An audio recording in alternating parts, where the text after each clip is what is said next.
Welcome to Wire2Wire Sports Podcast. I'm the NFL genius, Gene Walzak. And to my left, I got Kent State's own, Cleveland's own Mr. He gets a Mr. this week, College Cottrell. Hey, that's 2 weeks in a row. I don't know what I've done to earn such an honor, but, definitely will take it. But, Gene, how are you feeling today? I'm not going to lie to you. I feel shitty. I'm not going to lie to you. One of the greatest choke jobs in the history of softball happened last night. Just awful. Very, very annoyed. But I can't let it bother me that much. It's only a game. We're supposed to be having fun. Is exactly what losers say. By the way, I just want to bring this point up real quick. And I want to say this because I feel like it needs to be said. If you go 8-0 in a season and lose in the first round of playoffs, and someone says great season, no, it's not. No, it's not. Nah. Make that very, very clear. No, it's not a great season.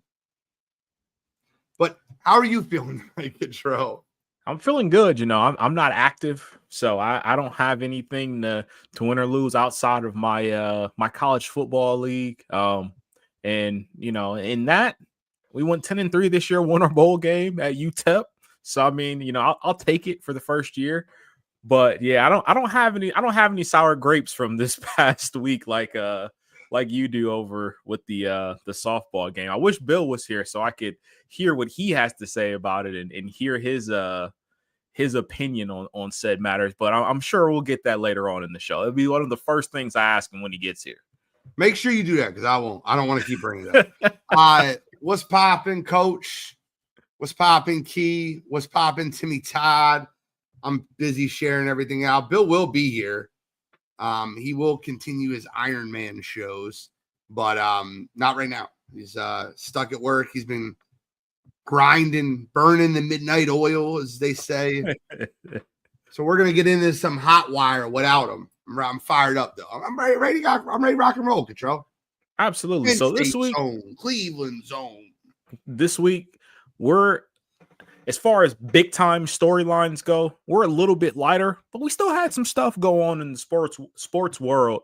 And a lot of, honestly, these last three stories have happened within the last 3 days here. First things first, though, I know we love talking WNBA here. And she's been one of the players that we've talked about on numerous shows. And so I want to start off with Sophie Cunningham. She has suffered an injury that will keep her out for the remainder of the season. Gene, of course, I want to get your opinion on the injury and, what kind of damage does this do to that Fever team? But really, I think the bigger question at this point is we know Caitlin still has her injury. We know Indiana has lost numerous players, whether to injury or, releasing DeWanna Bonner earlier this year. Are you at the point now where Indiana should seriously consider just shutting down Caitlin Clark for the rest of the season?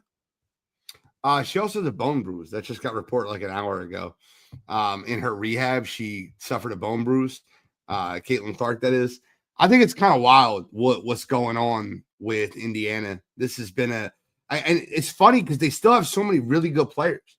They still have, Kelsey Mitchell. They still have Aaliyah Boston. They still have Natasha Howard. I love that they got Odyssey Sims off the trash heap. I know it's not the trash heap, but you understand what I'm talking about, the free agent wire. Yeah. I love that. What's funny? Does it sound crazy?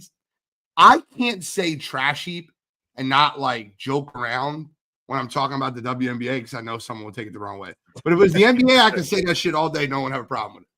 For sure. But I still think if they can get a healthy Caitlin Clark back, I still think they can make a run. They got a deep. They still are deep. They still have 7 players that can play in the WNBA playoffs with Lexi Hull. Like they do. Odyssey Sims, Leah Boston, Natasha Howard, Kelsey Mitchell, Caitlin Clark. They got people that can play. I guess.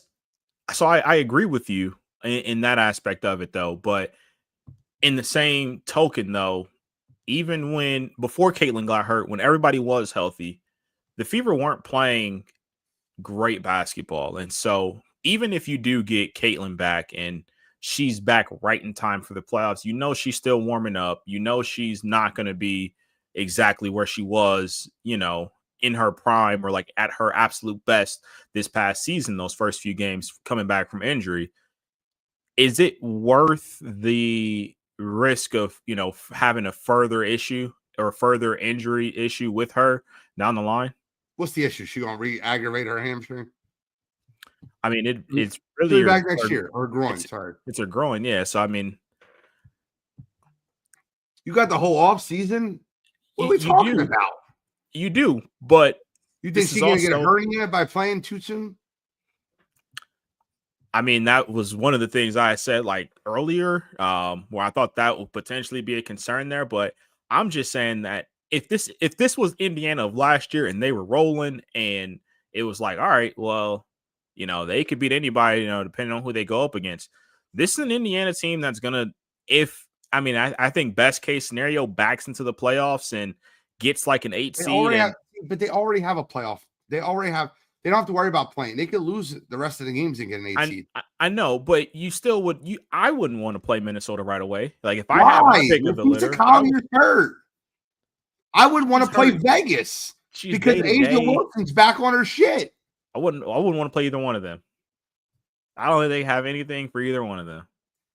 You're right, but you're right. But I mean, I was just curious, and the funny thing is that Sophie Cunningham, like, she isn't like a star. She isn't like crucial to this Fever team. I'm more so just like thinking about this meant it as she's another rotational piece, and it feels like this Fever team is just getting sniped one by one, and they're just falling and going down, and they keep getting thinner and thinner, and just kind of knowing that Caitlin's injury is already there. I'm curious to see what her timeline is, because they haven't even come back or come out and said that, hey, we're hoping that she gets reevaluated in a week. We'll see if she'll play then. Like it's still very much up in the air of when that'll be. If you're asking, do I punt the season? No, I do not punt the season. I don't. Now I don't know what's to come of it. But she's already rehabbing. They're going to make sure she's 100% before she comes back. And I don't punt the season. Hopefully you get her back with like 3 or 4 games so they can kind of get the gist that going into the playoffs. And you get a dream team in the first round, Atlanta Dream, who are very beatable, very good, but very beatable. I don't have any, I really don't. I don't have any qualms over it. You take your shots when you have them, because you never know how many times you're going to get those shots. Look, I hear you. I do hear you. Caitlin's in year 2. If the risks aren't that high, then I'm with you. I go for it anyway. The other part of it, though, is that, like you mentioned, I think they got enough horses to still say, hey, let's just try and see if we can figure it out. We got Kelsey Mitchell. We got Aaliyah Boston. We got Natasha Howard. Our McDonald's been playing well. Like we got players that can get it done here. So let's see what happens. If there's any risk of Caitlin not being ready for the start of next season, I'm like, all right, we'll shut her down. We'll give her as much time. We want her to be as close to 100% as possible before we bring her back, and then you go from there. Oh, okay. I think that you bring her back when she's healthy and then she plays. They can't win anything. Just to be, I know Alex is being sarcastic, but they can win a playoff series without Caitlin Clark. I doubt it, but they could.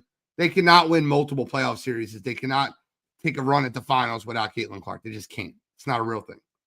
It's like asking Minnesota to make a run at the WNBA finals without Nafisa Collier. It's like asking Vegas to make a run at the WNBA finals without Asia Wilson. I know Caitlin's not at that level. No, why just shut her down? Why? Why shut her down? Why? I'm saying I at this point, I'm not saying you definitely shut her down, but again, for me, the biggest thing is re-injury, re-aggravation. What does it look like moving forward for her? In a month. It has been, and she's still not back yet. Well, that's exactly what they're doing. They're like, look, we tried bringing her back too early last time. She tweaked it.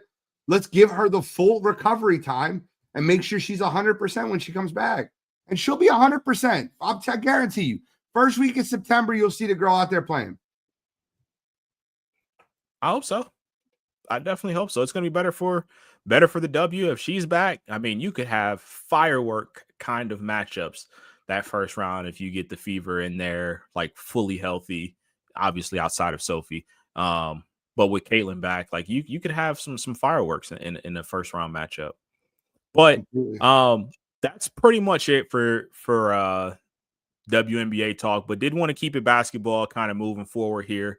John Wall officially has announced his retirement. It's funny because we were just talking about injuries, and I feel like that's one of the biggest words that come up when thinking about John Wall. And I heard you guys talk about it a little bit on the morning show this morning. Wanted to get your take on the John Wall retirement and ultimately how you view his career.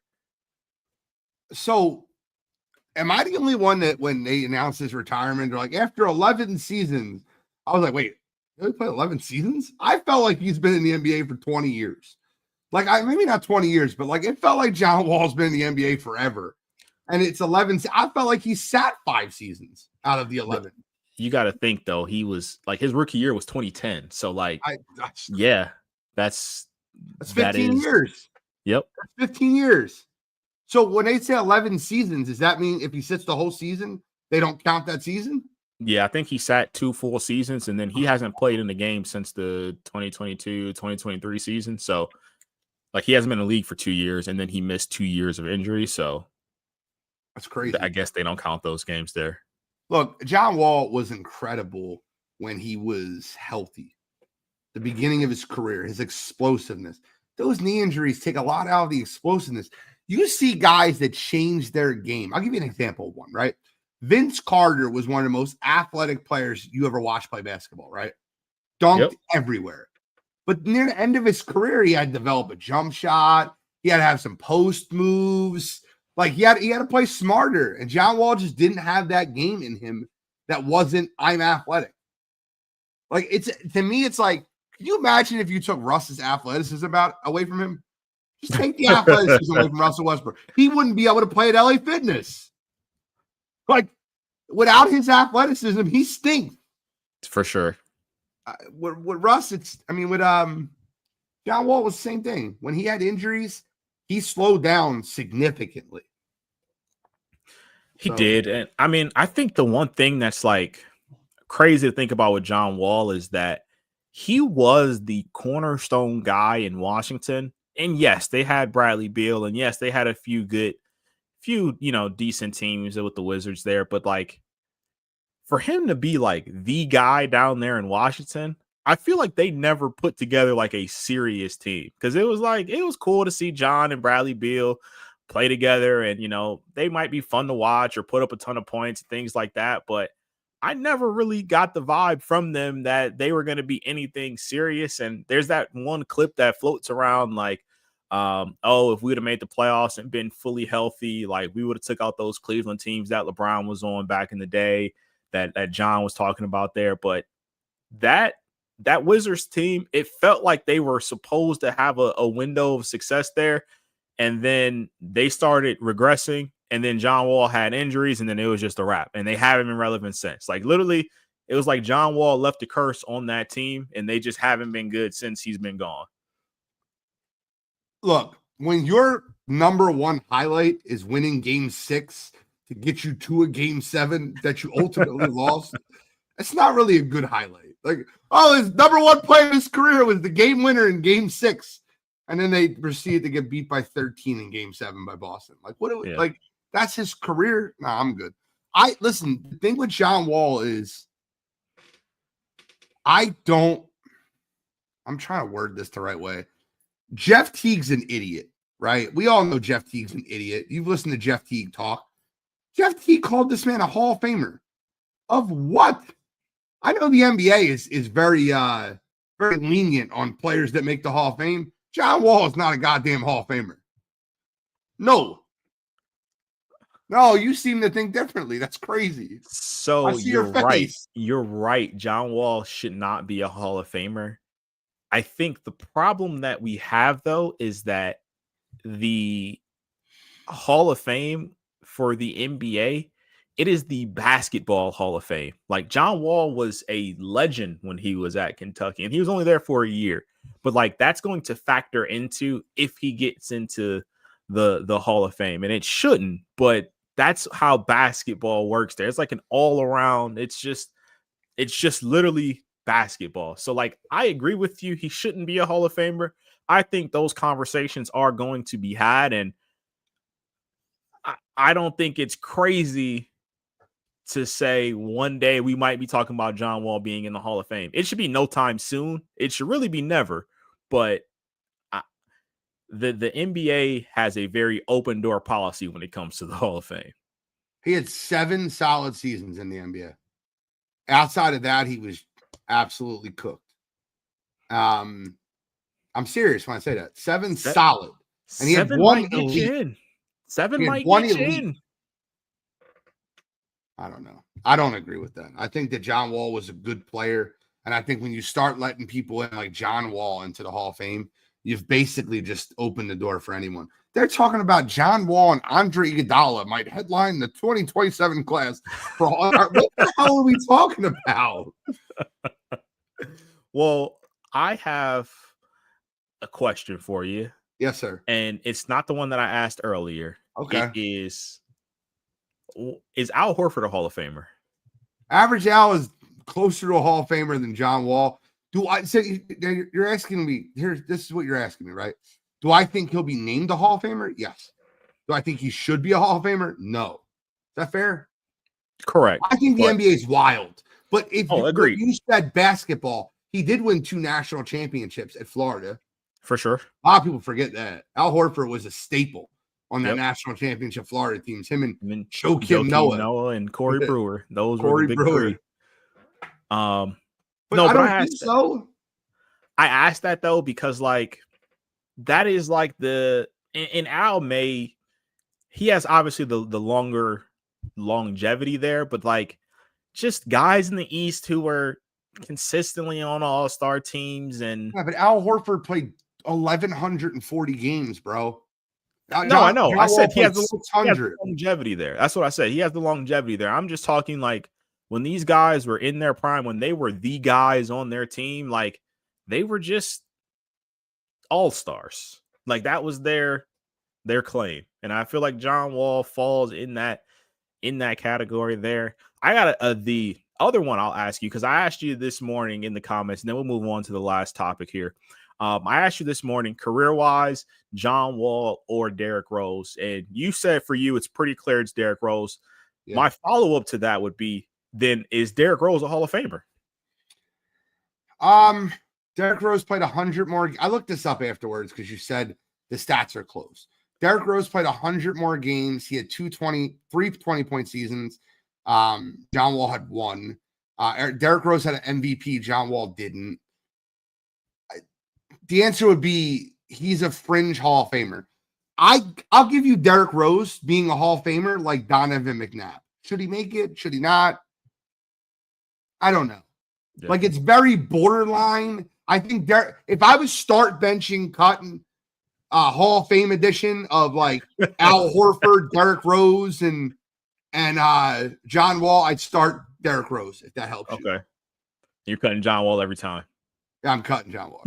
And I'm benching. Average Al is literally, that's the greatest nickname of all time. He is average. Average Al. Have you seen Al Horford's stats? Like, not one of them jumps off the board. Like, even his best year when he was a Hawk, he was 18-8. Like, this is best year, 18-8. 17-10. That's it. Best 2 seasons. But he's average Al because he's an average basketball player. Good defender, you know. I love this comment. Letting John Wall in. Who's next? Ray for Alston. Yeah, don't like. Listen, I'll tell you right now. No skip to my Lou disrespect on this show. Skip to my Lou is more of a basketball Hall of Famer than John Wall because of the playground. Am I wrong? Tell me I'm wrong. I mean, Skip brought a completely different dynamic. It's quiet as it's a basketball Hall of Fame, right? Yeah. It's a basketball Hall of Fame. Skip to my Lou is more revered in basketball than John Wall. Right. Am I wrong? No, you're not wrong. And honestly, as quiet as it's kept, Rafer is a big part of why some guards dribble the way they do now. Like, he made that cool. He brought that to the NBA and things like that. Well, one of the first ones to bring it to the NBA. So the impact is definitely there. But that is my guy. That is pretty much it on the John Wall stuff. Wanted to give him a little love on the week that we were John Wall. A little week that we were light, show him some love there. But the last one is something that just got announced today. And I know we don't talk about boxing a ton here, but one of the biggest names in boxing, Gervonta Tank Davis, has agreed to a fight against Jake Paul. Wanted to get your thoughts on this fight and see if initial reactions to everything getting announced here. Okay, so the problem is this, right? We all see this and we're like, oh my God, Jake Paul's going to fight Tank. Tank's a much better boxer, and he is. But what you don't hear in the stipulations is where they're going to fight at. You know what Tank Davis' weight class is? Yeah, he's 135. He's 140. 135, 140. That's what he weighs. Yep. Do you know where they're fighting this at? What class they're fighting this at? I did not see, no. 195. Oh my God. This is what I mean with this Jake Paul bullshit. 195. He's gonna have a 55. Even if Tank doesn't cut weight, Tank's still gonna be fighting in a 50-pound deficit. Yeah, he's 150 soaking wet. I'm like, what are we doing? Oh, you said I didn't fight a real boxer. I got Tank Davis in there. Like, this is such bullshit. Like, I don't even care if Jake Paul fights a named fighter that's 185 pounds. It doesn't have to be the champion. He doesn't have to be a former champion. Fight a middleweight. Like, he's 140 pounds. Yeah. This is a joke. I guarantee you'll hear him hyping it up. Bro, wait till you see the press conference when these two stand next to each other. They must have, for this billboard right here, they must have put Tank on a goddamn stool. Like, it definitely has some. Yeah, they definitely have some boxes. They definitely have some boxes for Tank to stand on and look. I'm with you. It is wild. That fight, I mean, Jake's going to come in minimum 50 pounds heavier than Tank there. I think first reaction, though, I think I'm still with Key. I do still think that Tank wins, but I just don't think that it'll be the, crazy finish that we're used to seeing Tank do in all of his fights. Like, I don't think that power will translate to 195 and fighting Jake Paul there. And, really, Jake is just using this as a like you said, I fought a real boxer. This is, one of the best to ever do it. No one's ever beaten Tank. Like, he's just going to throw that out there as much as he can. But the other part of this, though, that's like crazy to me, and this might have been planned all along, but Tank was on this high horse of, I'm not fighting again. I'm done. I have nothing left to prove. I don't want to get back in there. My heart's not in it. Like, I don't feel like training, like all this stuff. Meanwhile, this fight is getting worked on behind closed doors, and you're about to get, I'm assuming, a crazy payday since Netflix and Jake Paul are involved. And you're going and fighting this kind of gimmick fight when you are still the best in the world in your weight class. Like, it makes absolutely no sense to me, but I guess this is the day and age that we are in now. And I saw a comment, I think it was on Twitter, and it was about how boxing is turning into the WWE. And, I'm starting to feel like, Jake Paul is slowly making that case to be true. Yeah, I mean, it is. But, like, if he got in the ring with Badu Jack, who's basically a light heavyweight up to 200 pounds, who's a mid-grade light heavyweight. He's a 29-3 guy. No one would have a complaint about Jake Paul fighting Badu Jack. But the problem is he's going to go fight 135-pound Gervonta Tank Davis. It's just dumb. The question, though, is, well, not even the question, but in Jake Paul's mind is, one, Tank is a bigger name. Like, who cares if he beats Badu Jack? Like, I know we don't care if he beats Tank just because of the weight difference there, but in the global aspect of it, it's like, oh, Jake Paul beat Tank Davis while he was undefeated. He's the first guy to ever beat Tank Davis. Like, and everybody knows who his Tank's name undefeated. is. Tank's lost. Who did Tank lose to? Tank has What's 3 Tank's losses, record? my friend. 60-3. He's 60-3. Yes. That's insane. I didn't know he fought that many times. Yeah. 60-3. His last fight was a draw. I knew his last fight was a draw because everybody thought he lost that fight, to be honest. He hadn't lost in a while. Just be very clear. But you said that once. I was just like, hold on, let me just get this out there. But look, regardless, Tank is 30, very much still in his prime, and makes no. Oh, I get it. Because they took his middle. So Tank has not lost a professional fight. You are correct. I apologize. That's what I was gonna say. I don't remember Tank losing, but he lost 3 amateur fights. His box rec has him at 60-3. So I was like, 60 fights at 30 is insane. Yeah, I apologize. Which still is, but hit Jake with that liver punch. I'm with it.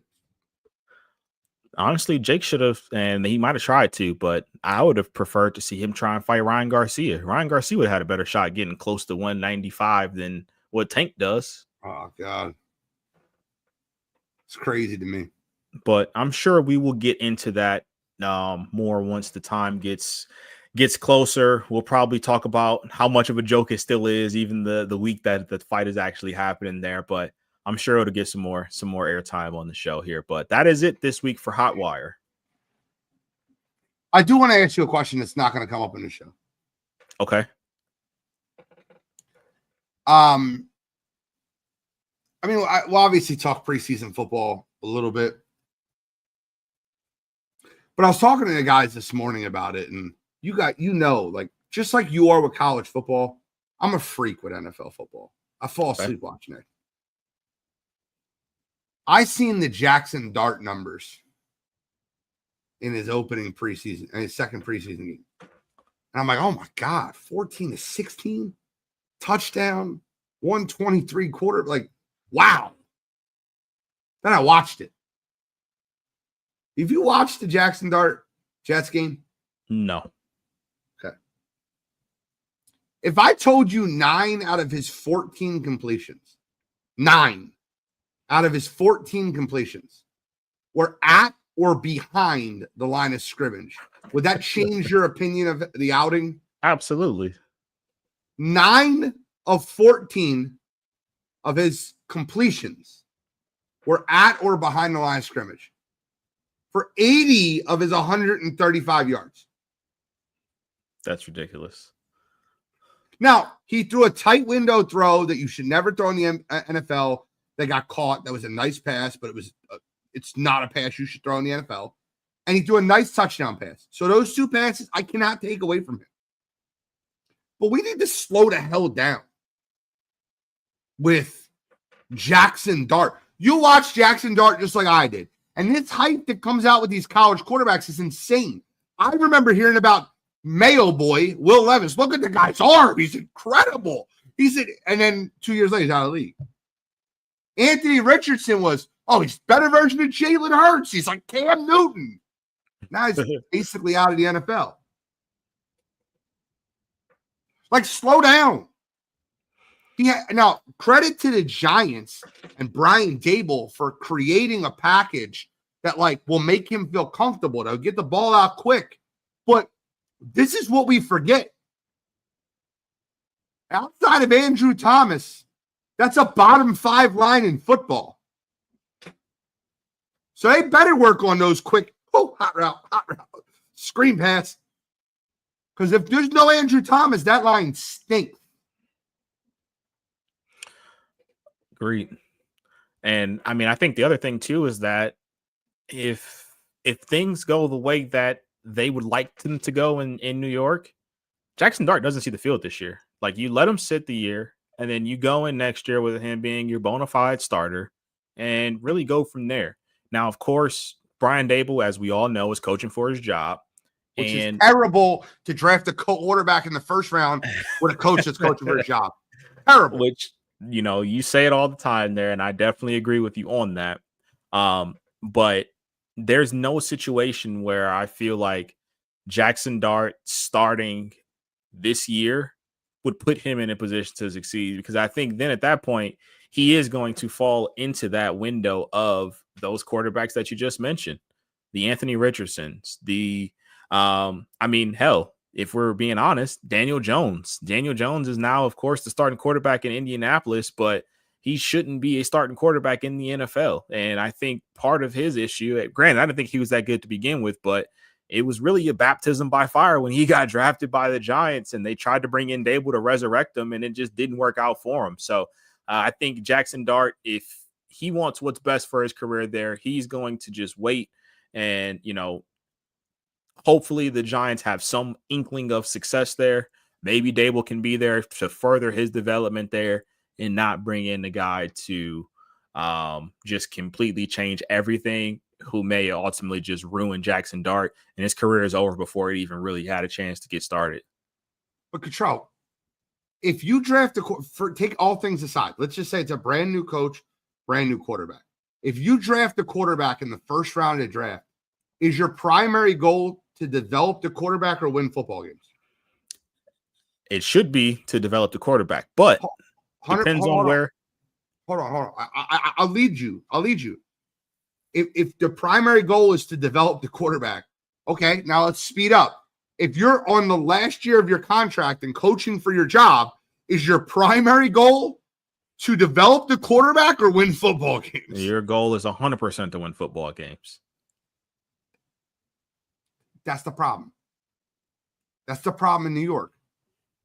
So if I'm Joe Shane, and I think he gets fired too, but if I'm Joe Shane, by the way, he should be the one fired, not Dable. But if I'm Joe Shane, I'm like, Jackson Dart doesn't touch the football this year. I want him developing in practice. He does not. I don't care. Keep 4 quarterbacks on your roster. I don't care. He doesn't touch the football this year. Because I want the primary goal for Jackson Dart to develop. I apologize. So with that said, though, Gene, I think that's a great point, and I agree with it. But with that said, like, if that meant that the Giants were essentially punting the season, I don't think that's what it means when you have Russ and Jameis starting, because I think they give you a chance to at least be competent.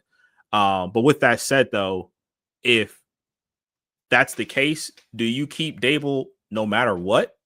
Like, I mean, if they go 5-12 this year, knowing that they haven't had success since Dable's first year with the Giants, like, is that, even with Jackson Dart on the back end, like, is that enough to say, hey, we don't care how this season goes, we're going to give you 1 year with Jackson Dart? I mean, that's the problem with the owner running his liquored up mouth at a press conference saying they don't make the playoffs, I'm firing them. That's the problem with that.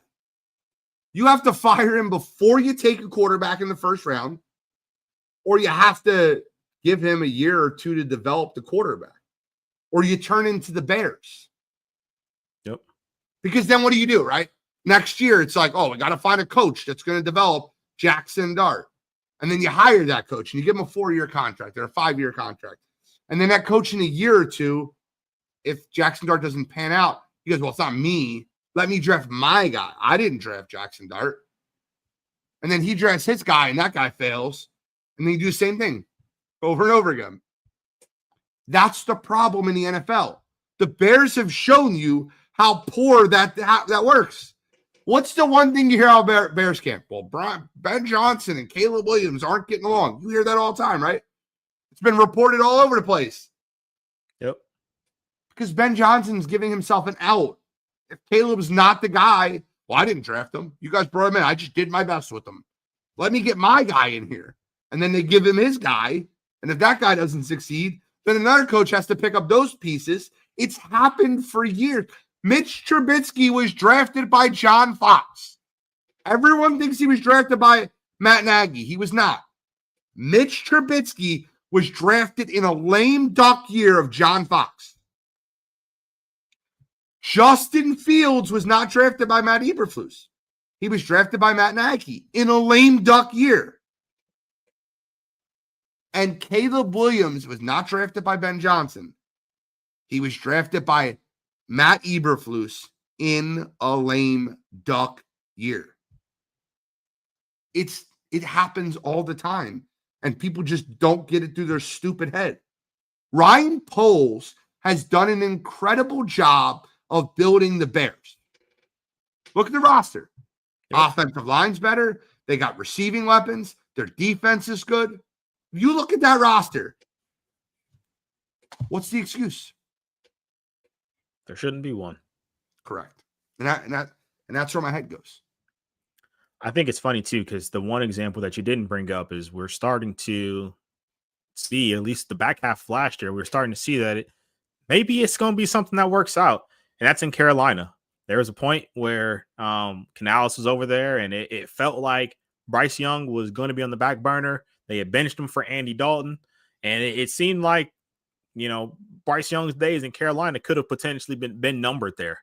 But then there was something that happened, and they brought him back into the fold, and Bryce Young looked like the Bryce Young we were expecting him to look like coming out of college there. So I think that as a whole, your strategy of drafting these first round quarterbacks is really foolproof. You don't want to draft a QB that you don't have plans to develop with the coach that should be there in the future. But I do think, to Ben Johnson's credit and to Caleb Williams' credit, and then also with Bryce Young as well, I think if the talent is there, then they can potentially find ways to overcome with that next coach. Like, I think Jackson Dart, he was a late first rounder. This is a guy that never should have, wouldn't have panned out there. Mitch Trubisky, yes, he went number 2 overall. Mitch Trubisky, in a lot of people's minds, wasn't the best quarterback in that class, even coming out. Now, I'm not saying that Patrick Mahomes, and we all know that that's the Patrick Mahomes class, but I feel like I remember that year vividly. Everybody thought Deshaun Watson, coming out of Clemson, coming off the national championship, was the best quarterback, and it felt like Chicago reached to go get him. So, I just feel like if the talent is there, you could potentially overcome it. But why even put yourself in that position? If the guy is, your coach isn't going to be there, why even put yourself in a position to get a QB who you're never going to have hope of developing them? If the talent if the talent is there, you must not care. Look, I see the breakdown of how quarterbacks and coaches play out. Andy Reid drafted Patrick Mahomes. Sean McDermott drafted Josh Allen. John Harbaugh drafted Lamar Jackson. I see the path in the way it should be. Jalen Hurts is like one of the outliers. Doug Peterson drafted Jalen Hurts. But the Eagles are so organizationally sound that they overcame that. But most times that does not happen. I also think it's different too. Granted, Jalen was good before Saquon got there. But the Eagles also did a good job of saying, hey, we don't necessarily need you to go be Superman. Like, I don't need you to throw to Wan'Dale Robinson, and I don't need you to throw to like these bad receivers. I'm going to make sure you have guys. We go trade for AJ Brown, but then we're also going to draft Devonta Smith in the first round. Of course, we still have Goddard. Then of course this past year they brought in Saquon. Like, them being organizationally sound, like as far as the structure goes, there definitely helps Jalen out a ton there, because the question would be, what does Jalen look like if he was on a team similar to, Chicago in years past and things like that? I don't think we're talking about Jalen being a top 5 quarterback in the league right now. But the Eagles have done a great job of saying, hey, no matter what, we're focused on making sure the offense fits his needs and making his job as easy as possible. You're right, but I want to show you this graphic, and you led right into this, and it's perfect. Can you see this? Yep. I'm gonna zoom in a little bit more so people at home can see a little bit more. Zoom in one more. Okay, so the Pittsburgh Steelers have spent $170 million on their defense of their cap space. The Philadelphia Eagles have spent 66.1. Who's got a better defense, Control? Philadelphia. Okay, let's go two. Let's go number two. The Giants have spent $151 million on their defense. The Rams, 69. Who's got a better defense? The Eagles. No, the Rams or the Giants. Oh, the Rams or the Giants? The Rams. And that's my point. When you look at the way at least the Denver Broncos are getting money out of their defense. Most of these teams that spend all this money on defense and don't spend it on offense are terrible at drafting defensive talent. The teams like the Eagles and the Rams, look what they're doing in the draft. Jared Verse, Brandon Fisk, Jalen Carter, Nolan Smith, Jalen Carter, Quinyon Mitchell, Cooper DeJean, and now Andrew Makubu. Now Jahad Campbell. Yeah. These teams hit on their draft picks with defensive players, and they spend their money on A.J. Brown, Saquon Barkley, Devontae Smith. They traded for John Mechie as a luxury piece. He played with Jalen before. Luxury piece. That's my only point. Anything else preseason stand out to you? The only other two things that I just wanted to talk about here quickly, really kind of on topic here as well. You had two quarterbacks announced this past week as the starters for week one. Daniel Jones, one of the guys we talked about a little bit earlier, and then Joe Flacco in Cleveland, which really felt like a foregone conclusion there, but they were having a battle in Cleveland there. But the part that I wanted to get stuck on is, you talk about the organizational structure in Philadelphia and how it's helped Jalen Hurts succeed. I mean, let's talk about the failure of Indianapolis and what they've done with how does he have a job? Anthony Richardson. I don't know how you have a job. I don't know, because I don't know how you draft Anthony Richardson knowing that he's a project, and you draft him as the fourth pick, and you say essentially right out the gate, oh, he's not playing this year, and we're going to develop him, and we're going to do this, we're going to do that. And then after, 4 or 5 games, they're like, you know what? Anthony Richardson is our starter moving forward here. He doesn't play well. Of course, we knew he wasn't going to play well. He wasn't ready to be an NFL quarterback right away. Not at all. And then the following year, you put him in this, QB battle with Joe Flacco. And, ultimately he loses that. Flacco is in there playing games, taking away from reps from him. And I'm sure his confidence is shot. And then the very next year, you do the exact same thing. Bring in another fringe guy in the NFL who isn't going to lead you anywhere. Daniel Jones at his absolute best gets you to the playoffs and then loses. That's what he did in New York, and that was his absolute peak, the Brian Daboll year. And I want to say he only had 15 touchdowns that season. That's his best year since he's been in the league. But you do that again, and Anthony Richardson will not see the light of day with Indianapolis. And I just don't understand how you can miss that big. And first of all, you missed that big on the pick. We all knew. We said it on the show after they did it. We were like, awful decision. This isn't going to pay out. We said it literally the Wednesday following that draft. But not only that, you don't even give it a chance to see it through. I don't know how that happens. If I'm the Philadelphia Eagles, well, Eagles wouldn't do this because they have the Mormon missile. But if I'm a team that has a solidified, LA Rams is the spot. It's been my spot. Go give a 5th round draft pick. Go out there and get Anthony Richardson. Let him sit, develop, and learn the way he should behind a guy like Matthew Stafford. Let him learn. I don't think Anthony Richardson's career is cooked. I think it's cooked in Indianapolis. The problem with Indy is this, right? Daniel Jones, and by the way, I actually think Daniel Jones has a possibility of succeeding this year in Indy because the way Shane Steichen builds his offense is a very quick decision, hey, it's A or B. There's no C, there's no D. And Daniel Jones's biggest problem is processing information. He's never been a quick processor. He can't read defense as well. He panics. He sits in the pocket and he gets hit. Whereas Steichen's going to give him it's here or there. Yeah. And that could work. That smoke and mirrors could work for a little while. But teams are eventually going to catch on to that. And if you're slow at processing, that was on his literally, we look at the Tom Brady, we all laugh at the Tom Brady scouting report. Like he doesn't do this, he doesn't do that. Yep. On Daniel Jones's scouting report was slow to process what he's seeing. That was one of his weaknesses. That shit don't work in the NFL. And at this point, Daniel Jones is 5-6 years in to the league. So that's something that you've reached his peak. Like it's not getting any better.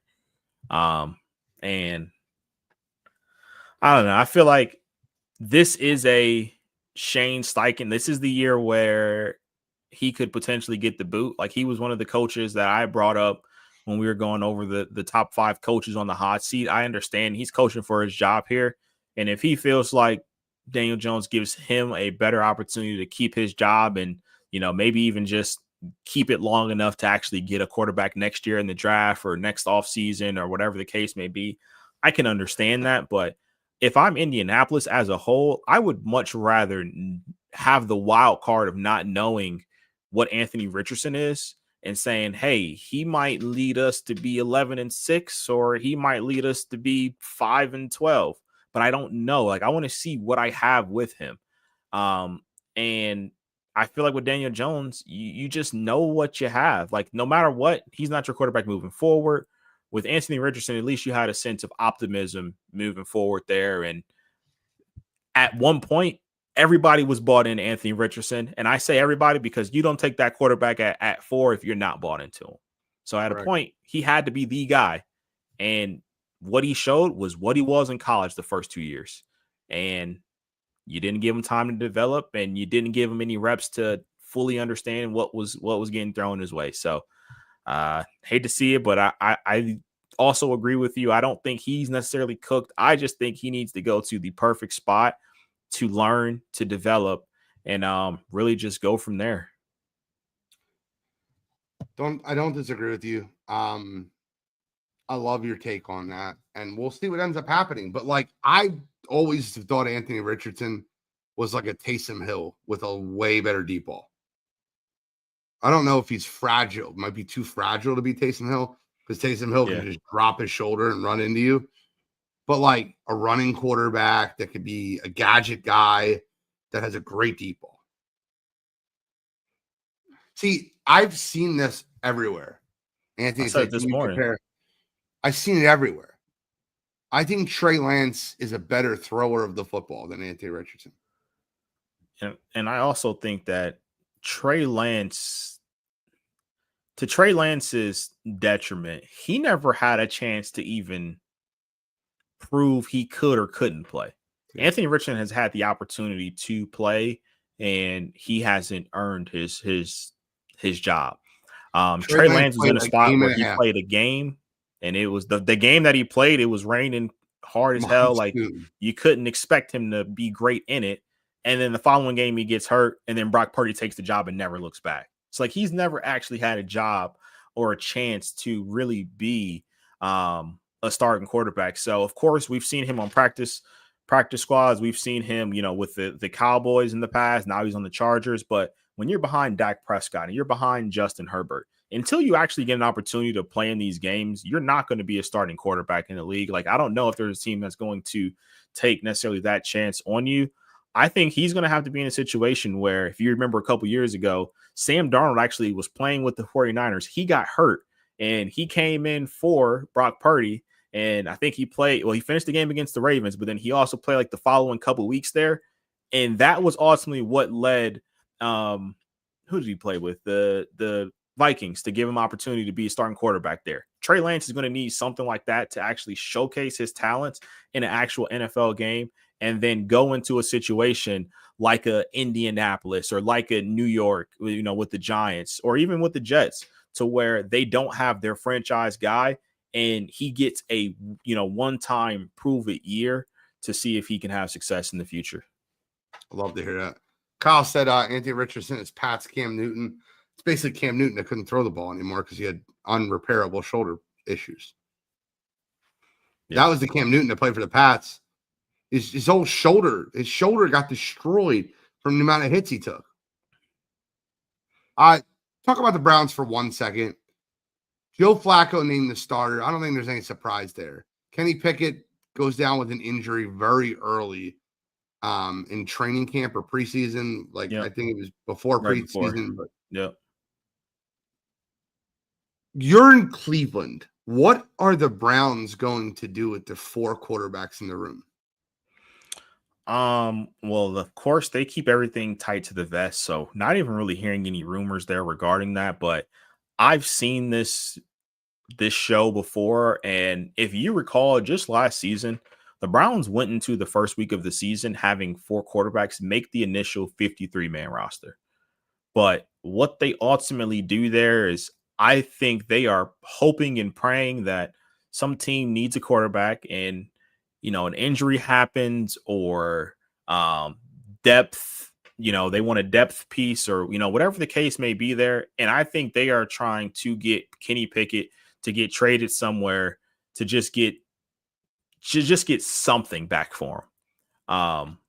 But to Kyle's point that he just brought up with Schefter, do not be surprised if you see 4 quarterbacks on this team, because it happened last year. And I know they're not cutting Dylan Gabriel. And I think it would be, even if you don't think Shedeur can play, I think it would be crazy for them to cut Shedeur because of how much, one, money he brings in as far as like people buying merchandise or gear and stuff like that. And 2, just the attention and him having, him being on the team there and things like that. I don't think that would make sense there. Kenny Pickett is really the only logical person to leave, but just cutting him after you traded a 6th-round pick for him wouldn't make a ton of sense either. I agree.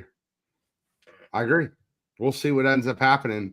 I do want one more question, and I think this is crazy, but have you ever watched a quarterback mentally deteriorate the way Carson Wentz has?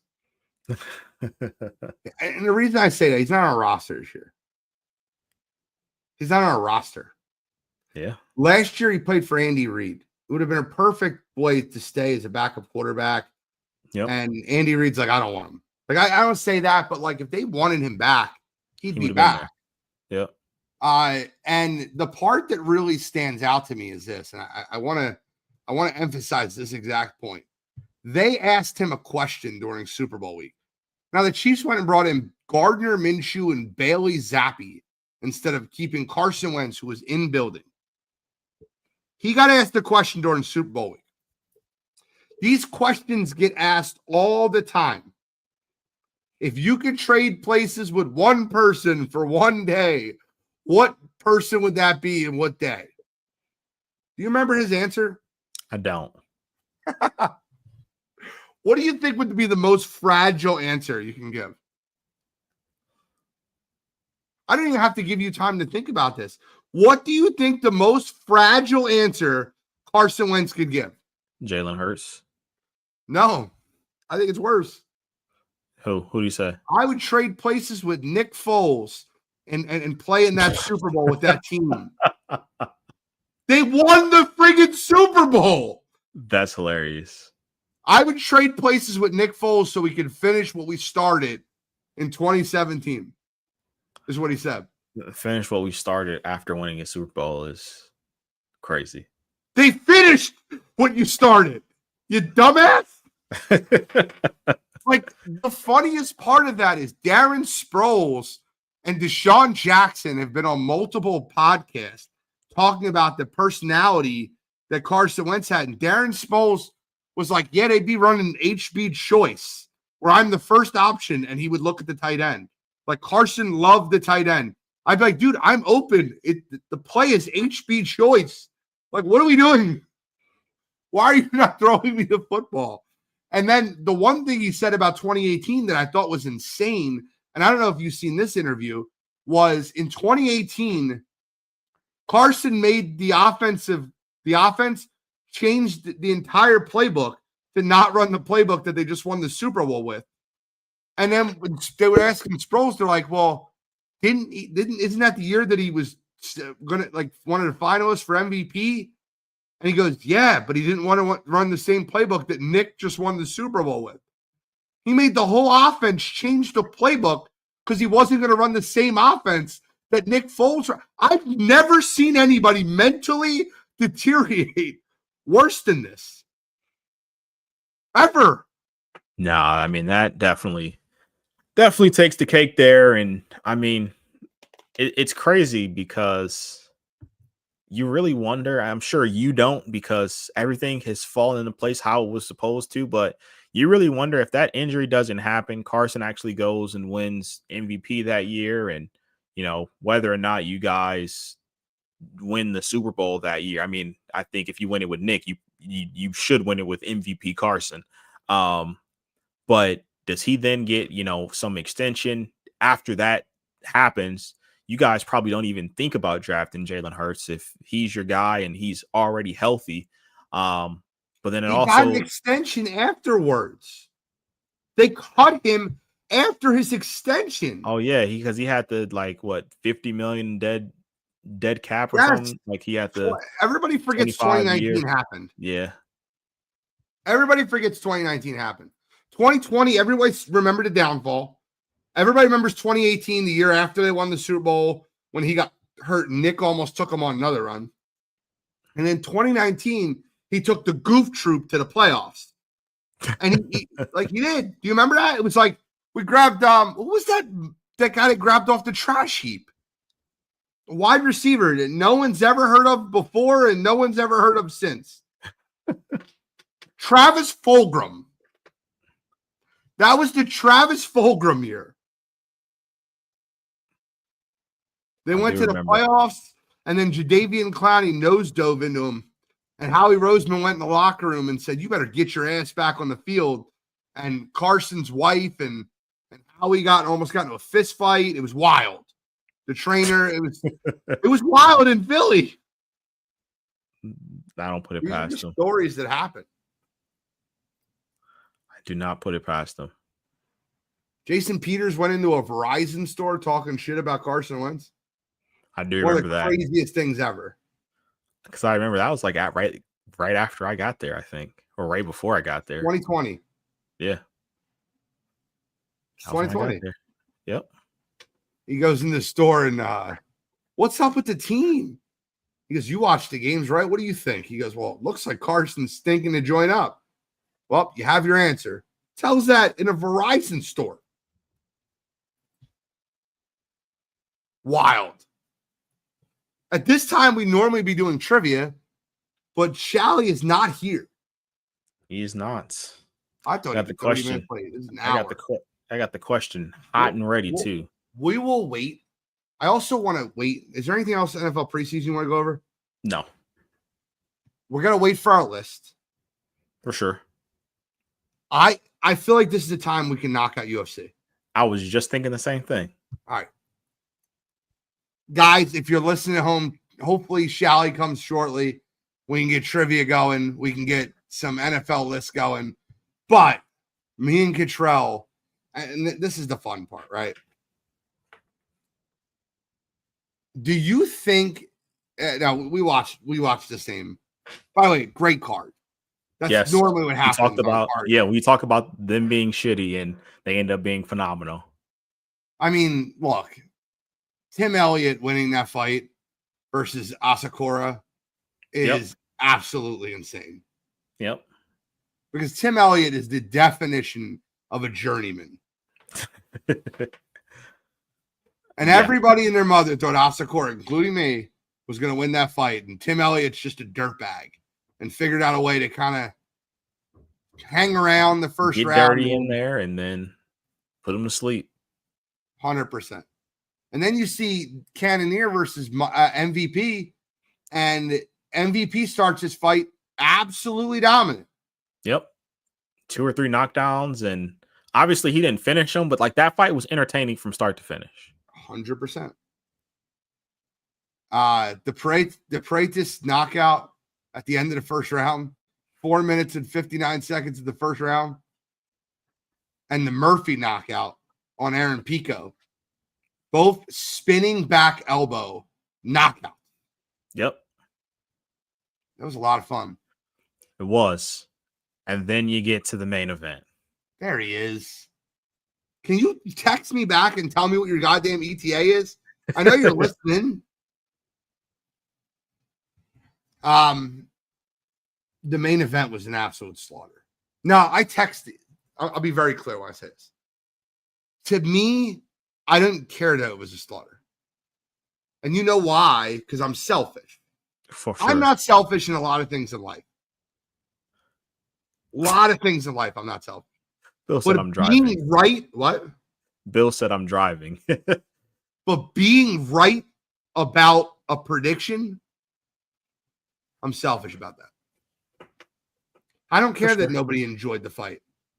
I care that I was right. I'm telling the truth. I don't care that it was not an enjoyable fight. I care that I was right. I get it. And I mean, it was a very dominant performance by Khamzat.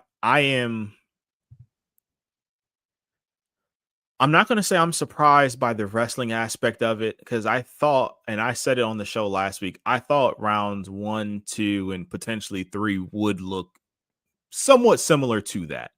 Now, I think it would be as dominant to where it was arguably 10-8s every round there.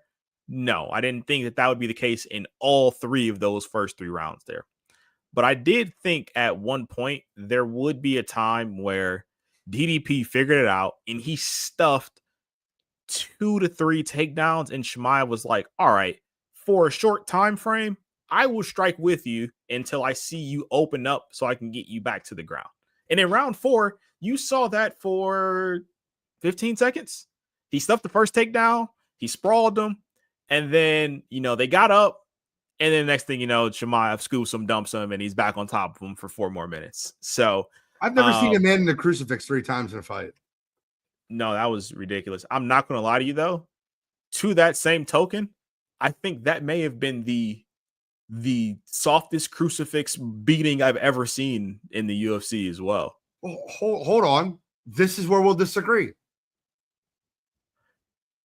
The difference is most people, when they get put in the crucifix, they try to get out of the crucifix. Correct. All DDP did was put his face in the Khamzat's armpit so he couldn't get hit. That's true. So I don't. Do you blame Chimaev for that? Because I don't necessarily blame. All he did was he's like, I don't want to get out of this, so I'm just going to duck and cover. I don't necessarily blame him for that, but I'm saying I think that is part of the reason why I thought that fight wasn't entertaining.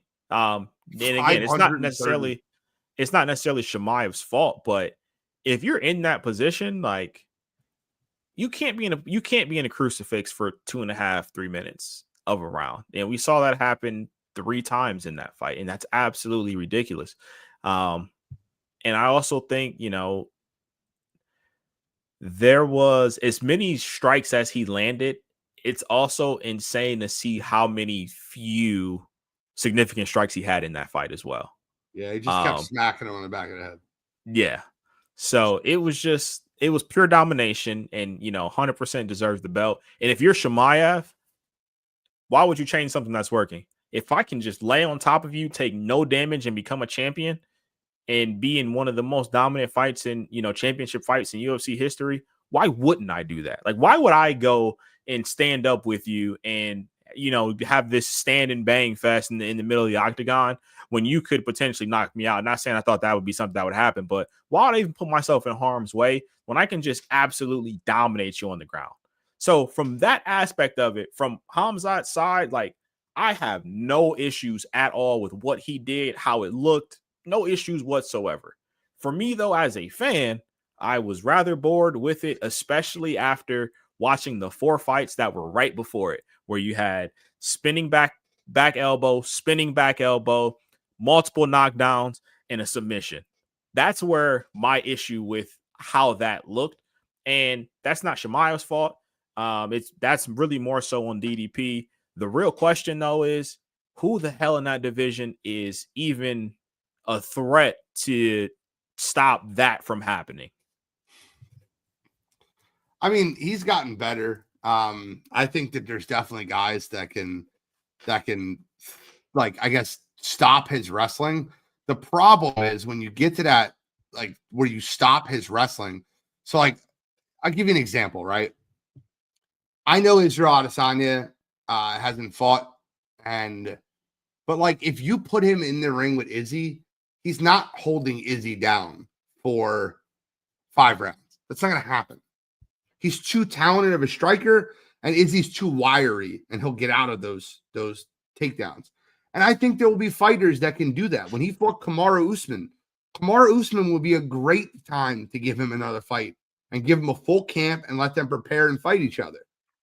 I'll tell you the one fight I want to see, though. Selfishly, I want to see him break Sean Strickland's face. I would love to see that. I'm with that. I'll tell you what I don't want to see. I don't want to see another Dricus fight. No, that shouldn't even be an option. Dricus should be at the back of the line while Hamzat. If Hamzat drops the belt, sure, throw Dricus back in the mix, let him potentially get his belt back, whatever the case may be. As long as Hamzat has that belt, though, I would need to see Dricus fight, honestly, 3, maybe 4 times before I'd seriously consider giving him a title shot. And I would need him, and this isn't even on the same level, but Dricus would need to be in a spot where, like, a guy like Bo Nickel, who you know is a great wrestler, is ranked and really on the ascend, and beat a guy like that before I even think about throwing him back in the cage with Hamzat. But speaking of Bo Nickel, he's a guy who his first loss was to RDR, who is one of the top prospects now, who's actually in contention to potentially fight Hamzat moving forward here. Bo Nickel is a guy who, a long time, maybe a year or 2 ago, when he was still in the Contender Series, we were talking about him and we were like, wrestling wise, this is the matchup that we want to see. But Bo's got to figure out the striking aspect of it. I think it'll be really interesting to see if Bo can figure out the striking, what a matchup of him and Hamzat would actually look like as far as wrestling goes. Like, I would love to see that. I don't know if I'd love to, like, sign up for it as like a MMA, seeing that as a championship fight kind of thing. But I'm very curious to see, how those two would attack each other as far as like wrestling goes. There's no chance in the world Hamzat would get into a wrestling match with Bo Nickel. And you'll see exactly what he did with Gilbert Burns. You'll see him stand up and strike. And I think that his wrestling is good enough to be able to stop Bo Nickel from just shooting at him. But so, I don't think that'd be a great match for Bo Nickel at all. Hamzat is so big, though. Like, I also think that he may still just try and overpower Bo and get him to the ground. Like, yes, you don't want to be in a wrestling match necessarily with Bo. Obviously, he's a world-class wrestler and multiple-time national champion, and he has all the accolades there. But I also think part of it, though, is Hamzat is one of those guys where I feel like his pride will be there, and he may say, "Hey, I want to beat you at what you're best at." I guess we'll see. I don't think RDR is a good matchup for Hamzat Chimaev. I don't. Who do you think would be the matchup? Who do you think in that division that can fight him?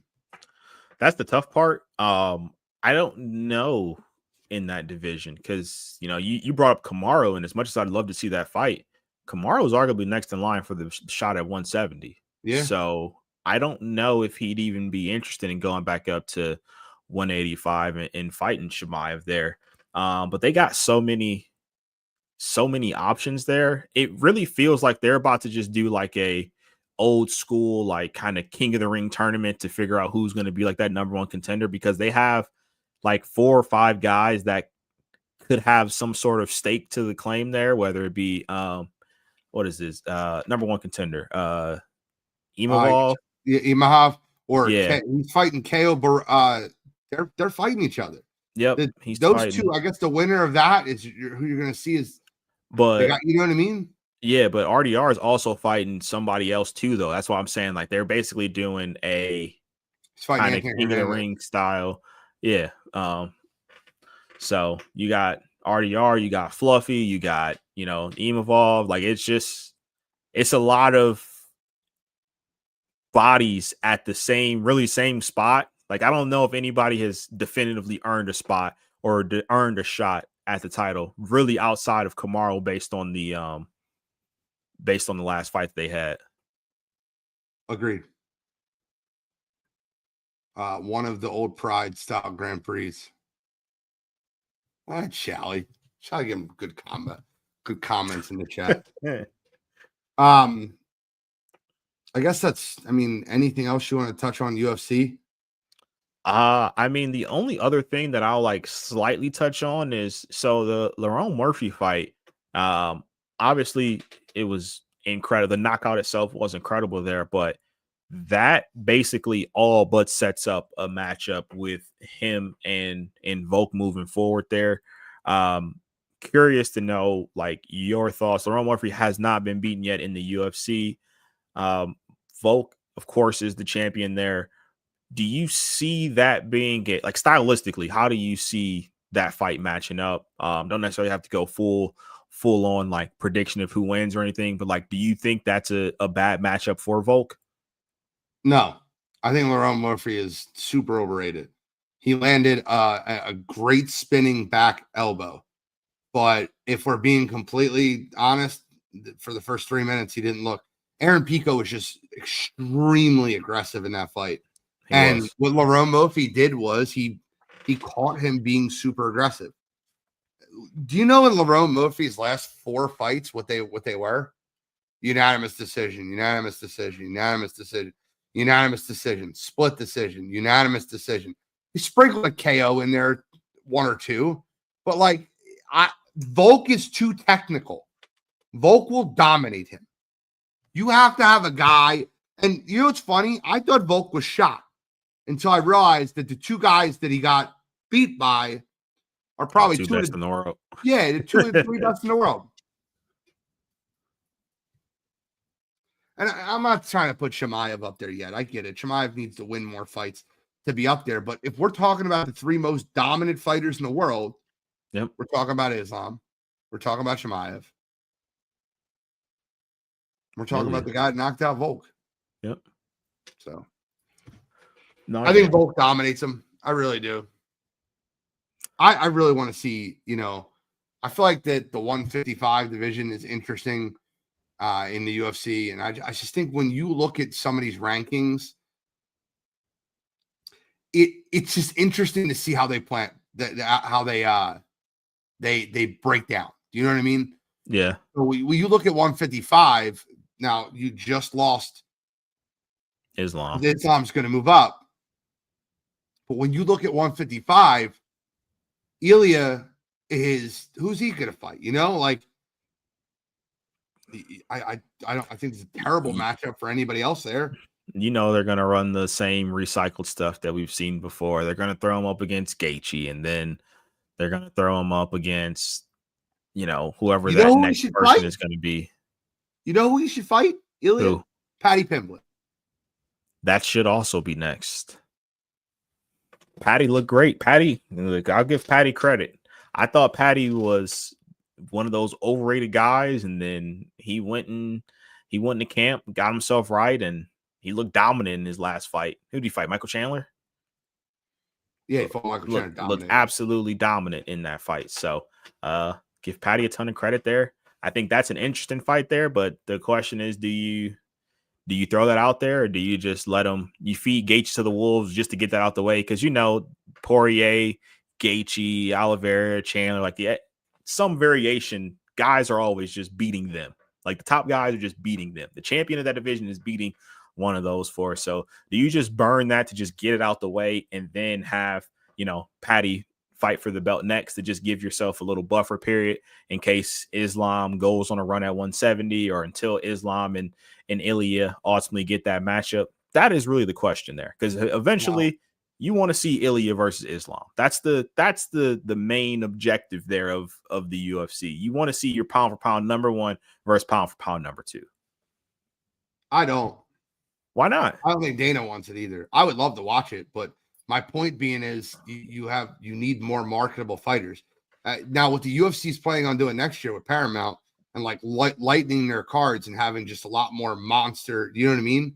Yeah. Like pay-per-views, whatever you want to call them, then it might make more sense to get those major fights. But no, Islam's too marketable. Ilya's too marketable. You don't want either one of them losing.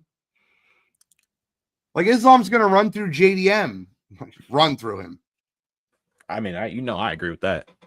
But all right, let's move into the SEC. If you want to hear Shally's take on the SEC, tune in to Coast on Saturday. We'll talk about the SEC, me and Cottrell, and then we'll get into our NFL list, and hopefully we'll do trivia. So we'll see how that works out.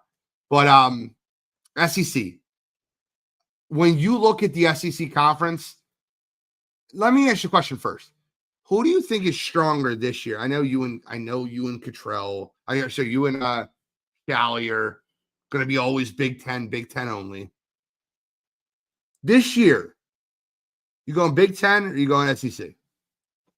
I mean, top to bottom, I would have to go with the SEC just because, I mean, I think they got the potential to have like 8 or 9 teams finish within the top 25. Like, I mean, I think top to bottom, that's been the case. I think the last few years you've had top end wise, I think the better teams have been in the Big Ten. This year, while I think you still have, some heavy hitters, and obviously, Ohio State, Penn State are going to be, 2 of the top there. Then you have Oregon, potentially Michigan having a bounce back year. I just don't know what I have from those 2, and I don't know what Illinois is already highly ranked. I don't know what they are. I'm not high on Illinois this year. So for me, I'm rolling with the SEC because they have so many schools bringing back their starting quarterback. But 2, I think this is a year where, Georgia was down last year, and I thought they were down pretty much all year, no matter what their ranking was, even them beating Texas twice. Like, I didn't care. Like, I was never afraid of Georgia last year. This year, even with Gunnar Stockton, like, that Georgia team terrifies me because their defense is really good. They have great weapons now on offense, which they were lacking last year. You bring in Zachariah Branch, you bring in Noah Thomas, you have monsters, with that Georgia team there. So I think as a whole, the SEC is better, but if you still want to just talk top 2, top 3 teams, I mean, I think the Big Ten can hold their own with anybody. I think that Alabama, Georgia, Texas, LSU, Tennessee, Ole Miss, I think 6 of those teams could compete in the college football playoff. I don't like A&M as much as other people do. Me neither. I'm not big on Tennessee or Ole Miss either, but did you see the Big Ten playoff expansion talk? Yeah, they were talking about wanting to do it, but I think it would be stupid though. Their proposal was like getting it to, I think, 24, 28 teams and completely eliminating conference championship weeks, and I think that would be stupid. What do you so who are your projections to win the SEC? So for me, my projection, I have Georgia beating South Carolina in the SEC championship game. I think Texas is in a spot where everyone is loving Texas. They think they're going to be a national championship contending team, and they think they're going to be this really good team. Obviously, preseason AP number one ranked team there. I think there's an opportunity where, regardless of what happens, whether they win or lose against Ohio State, that we don't know what that real Texas team looks like until the end of the season. And they have Georgia to end the year. They have Texas A&M to end the year. And while I don't think A&M is that good, that's a rivalry game. And I think that could be one of those games that go either way. And as a whole, I just think Texas lost a ton. And as good as I think Arch can be, until he proves he's actually going to be that good against SEC defenses, I have a little bit of skepticism. So I'm not as high on Texas as everybody else is. South Carolina, though? Because of the unknown, but yeah. Why South Carolina? because of what they bring back.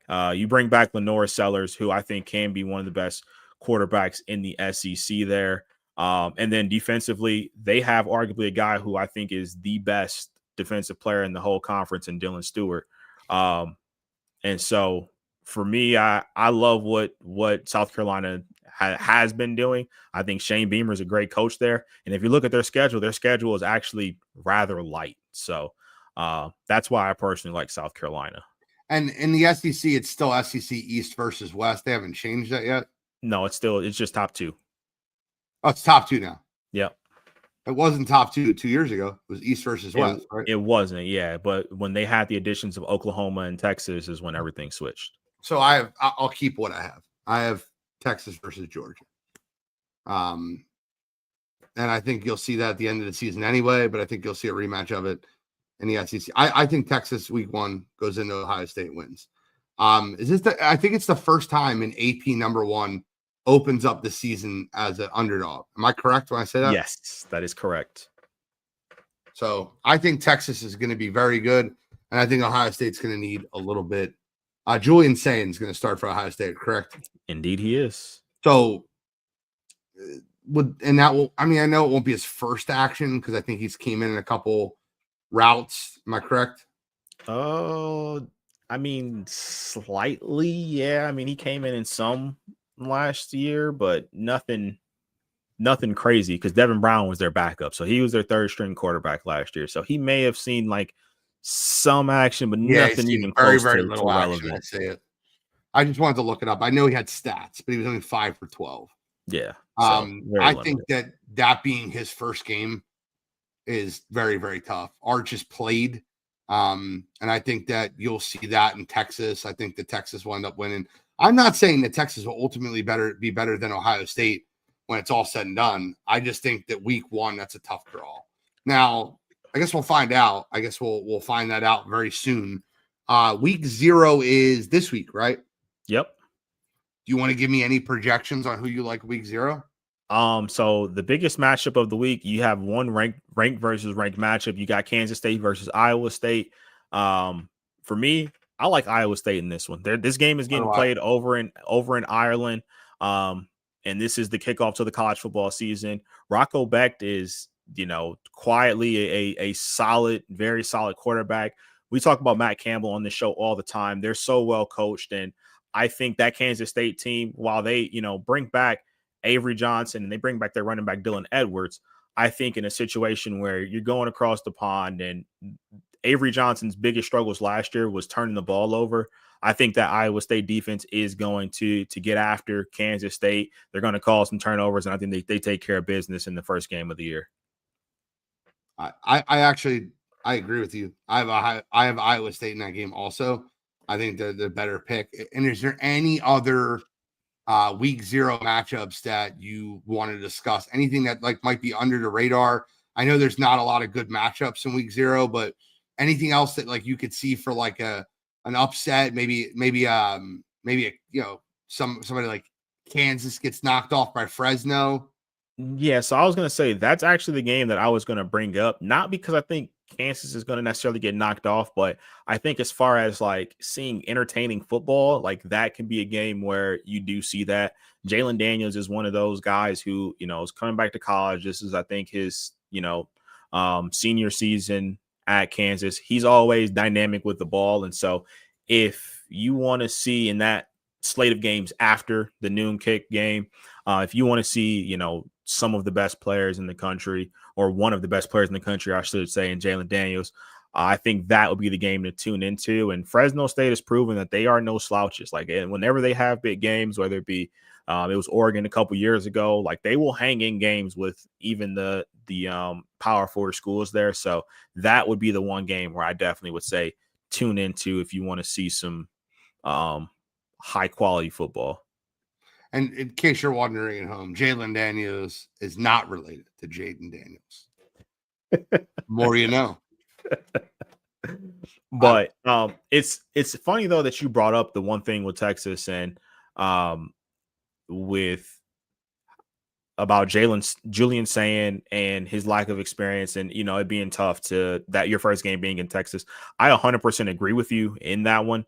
And so that's why I've been pretty consistent with it. I don't know if that game could be 35-31. It could be 17-13. It could be 35-13. And I 100% believe there is a strong possibility that we don't know what either of those teams are after week 1. Like I've been saying that from the beginning, with it being the first game of the season. If Ohio State comes out and they dominate that game, that's not to say Texas won't be back later on in this year. And I think vice versa, if Texas comes out, they dominate that game, Julian Sand looks bad. I think when you have the opportunity to face these bad schools leading into, conference play, you have an opportunity to get your confidence and understand what you're seeing. And that experience will matter there. So I truly have no idea how that game's going to go. I'm leaning that I think it's going to be one of those very boring 17-13 kind of games where you get nowhere close to the over in that one. But that's just kind of where my mind's at, because I do think both teams struggle out the gate. Do you think Emmett Mosley is a difference maker for Texas? The transfer from Stanford?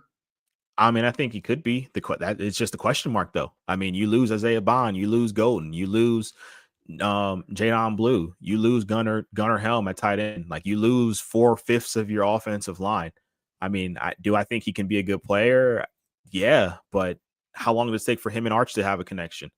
Is that something their offensive line still littered with seniors? They still have 2 senior leaders, Cole Hudson, DJ Campbell. Like, they're not first year starters, though. Well, one of them is first year starter. Yeah. I think that Texas will be fine. I think Wingo, who played with Arch last year a little bit. Ryan Wingo was a starter last year. I think he'll be fine. Ryan Wingo will be one of those guys that steps into that role. I think that Texas is going to be fine. I do agree with you, though. I think the first part of the season, I think you're going to be in this situation where I think the game's under. Like, I don't know what the over-under is the game. Did you look at that? I have not, but I can look. See the over-under quick here. I got you. Texas versus 47.5. I was smash the under. Smash it. Ohio State's 2-point favorites. Says it's set at 48.5 now. I've smashed the under. That game could be 24-21. You still hit. Yeah. I don't think honestly, that's what I see. I think Ohio State's defense is good enough to control Texas regardless. Yeah. By the way, did you see the second game? Everybody talked about how bad Quinn Ewers looked in the first game. Second game, he looked a lot better. I did not see the second game. I was watching the first. I actually watched the first game because I got a cousin that plays for Chicago. Like, he's trying to make the 53. So I was actually locked in to the late action of that game. And Quinn did look bad. Like, don't get me wrong, but also nothing around him was set up. Like, he took some bad sacks. He did make, a couple bad throws, but I mean, they had players dropping like flies. The line wasn't holding up at all. I didn't necessarily put that all on him. But it's good to hear that the second game was much better, because me and you are on the same accord that I think if you get in a situation where Tua gets knocked out again, like, Quinn Ewers is the perfect kind of guy to come in and just sling the ball to Jalen Waddle and Tyreek Hill. Like, he will find ways to get them the ball. Bro. I don't know how else to put it. It shouldn't be Zach Wilson. I mean, that should have been determined the last 5 years of seeing him play. I just don't understand how he's sitting number 2 in the depth chart. Is Mike McDaniels one of those guys that just, let me see what I could do. Let me be the genius in the room. We can make this work. I mean, I feel like it's more so a situation where it's like, oh, well, we have Tua, and Tua gets hurt every year. So we got a guy sitting behind him that has had starter experience and knows what it's like to play in the NFL. So we got him here, but we also drafted Quinn Ewers, and we're going to keep him around just in case, something hits the fan. But Zach Wilson is our guy. He's one of the best backups in the league. Yeah, Quinn was 11 or 17 for 116 and 2 touchdowns. Ollie Gordon looked good in that game too. Ollie Gordon looked very good. Jalen Wright is in for a rude awakening if he thinks he's just going to take that backup spot, especially with Raheem Mostert no longer being in town. Jalen Wright did not look good. No, not at all. But neither did Hendon Hooker. I kind of wish Hendon. I really wanted to see more out of Hendon, if I'm being completely transparent with you. He has not looked good in the preseason so far. So Hendon was one of our guys. I loved Hendon. I felt like he was never really given that opportunity either at Detroit because of the injury he had. And then Jared Goff's breakout, and he's just been buried on that depth chart. And now they're looking like Kyle Allen's going to be their backup, and Hendon Hooker's not even going to be their backup. Yeah, it's kind of crazy how that can happen when you are. Now, he wasn't like a legit Heisman hopeful, but Hendon was one of those guys where you were looking at him like, all right, like he might get an invite to New York to just be there for like the Davey O'Brien best top quarterback in the country award. Like he might be that 4th or 5th guy to get there, but just hasn't been the case. About damn time. Oh man, we can't hear him. Oh, there we go. It's about damn time. It's been a day. You gotta turn your volume on, brother. I have no barely any volume for him. Yeah, me neither. Really? Maybe your AirPods aren't connected? No, they are. Says they are. You're coming through on my AirPods. There we go. It's You're getting louder and louder. All right. So, Bill, no, Gene, no. I told you what I was going to do an hour and a half ago. So, Bill, I got a question for you because Gene started the show on a somber kind of feel here. Oh boy. He was talking about how your team was 8-0, leading in, and then last night, things didn't go too hot. But I wanted to hear from you your opinion on how the night went. Just not a typical wire-to-wire game for us. This isn't what I wanted, Bill. This isn't what I wanted. We didn't hit well. The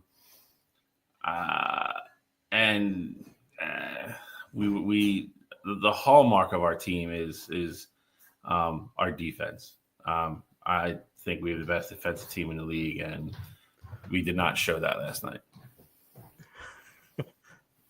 Okay. Yep. We're terrible. Why? What did Gene say? I said we're terrible. You just started off, I'm not happy. We lost last night. That's about the. I was probably the most upset I've seen Gene in a long time. He's not lying. I'm not kidding with you. Adrian texted me last night. He goes, bro, it's all right, dude. It's just softball. I've never had a text message from Adrian after a game consoling me. I was so mad last night. I think I ruined at least one relationship last night. Oh well. Oh man. Done. It wasn't good though. It just wasn't good. I said at the beginning of the show that whenever you got here, that was going to be the first thing I asked you because Gene was not too happy about it. So I was like, all right, I got to get Bill's perspective. I mean, as a manager, he has every right to be as pissed off as he was last night. So that's what I had a couple guys that offered to give them their jerseys back. They asked if I was going to follow them to the parking lot to cut them. Not a joke. Not joking. That's hilarious. All right. Do you want to do trivia and then trivia? I got the trivia question. Jesus, right on the gate. All right, let's go. I mean, we could do the NFL list and then do trivia. I don't care. No, let's do trivia and then we can end with the list because I don't think we want to end with trivia. That's a weird ending. It's fair. All right, guys. 90 minutes late. So this week, kind of sticking with the trend, we've had a lot of NFL, and I'm rolling with it again.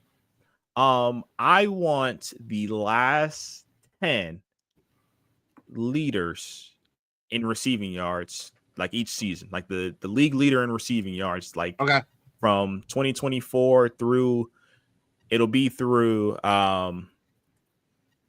2013 because you had one repeat name in here, actually 2 repeat names in there. So we're not counting the repeats. So there's zero chance. I have 6 of them all top of my head. This should go extremely fast. I'll take the low-hanging fruit. I get to start. I won last week. I'll take the low-hanging fruit, Jamar Chase. I need you to repeat the question because you like receiving leaders. Receiving leaders from the last 11 years, essentially. The last 10 receiving leaders. Number 1 okay, for at the end of the year. Okay. At the end of the year. You froze, so I heard like pieces of it. You froze. Gotcha. And you took Jamar Chase. Jamar Chase was last year. Yes. Jamar Chase is correct. Yes. You're up. All right. I will go with Justin Jefferson. Justin Jefferson is correct. Okay, give me Cheetah. He won at least one of them. Cheetah is correct. Give me Cooper Kupp. It's an easy one. Kupp is correct. Give me Diggs. Diggs won it once. Diggs is correct. You guys have gotten the last 5 years right out the gate. Give me. Oh man, I don't know if we ever did it.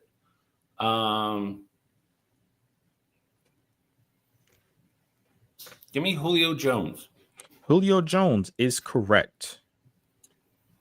AB is correct. We got 7 out of 10. Quick.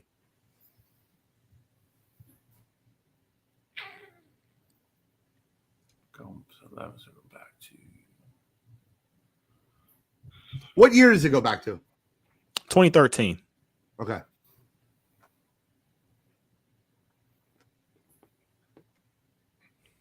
I'm sure there's gonna be a weird one in there somewhere. All right, Bill. I'll go with. Ooh, AJ Green. AJ Green's good guess. Not on the list. Slant boy. Michael Thomas is correct. Gene up 5-3.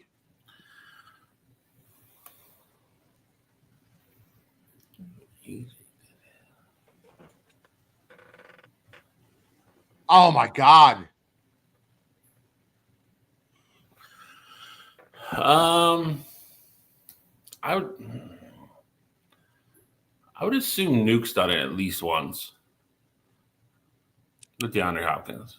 DeAndre Hopkins, another good guess. Not on the list. Kidding me? See, I think the year that CD broke the fantasy points, I don't think he was the number 1 receiver. I think he was number 2. I think that was the year Tyreek Hill had the most yards and then CD had the most points. But I feel like that's the only logical guess that I'm missing. So I'm going to go CD Lamb, but I'm probably right what I just said. CD Lamb is not in the top 10. Well, who was the leader that year? Was it Tyreek Hill?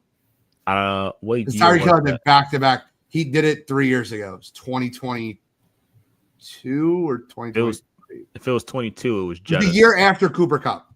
Jettis. Okay. I got one wrong. God damn it. Devontae Adams. That's a good one. Devontae Adams, good guess. Not on the list. Did Megatron make the list? Is that your guess? Yeah. Megatron is not on the list. He had to do it.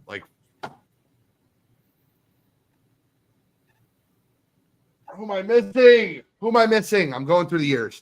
I'm missing 2. Which numbers? What years? I can't. Maybe you can't tell me yet. I don't know. Yeah, I'll give you. You both get. Well, Bill will get one more guess, and then we could potentially go to years. Sure. I'll go years. I want years. I'm trying to go back in time.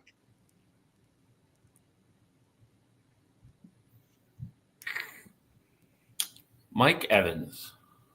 Never. Mike Evans is not on the list here. So the 2 years that you guys are missing are 2016 and 2013. 2016. I feel like 2013 is.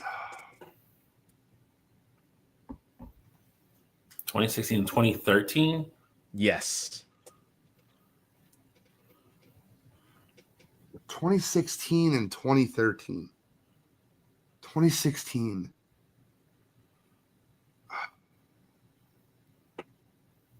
AJ Green. AJ Green was already guessed, and he is still not on the list. Sorry.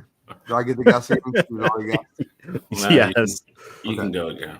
I'm sorry. I apologize. Yeah. We always give it a second go when you guess somebody that's already been said. Oh. No. Sorry, I'm just scanning divisions. No. Funny enough, that is going to be your next hint once we get there. I'm just scanning divisions right now. I'm sorry. Give me 10 seconds. I'm just trying That's to think. exactly how much you have. So I'll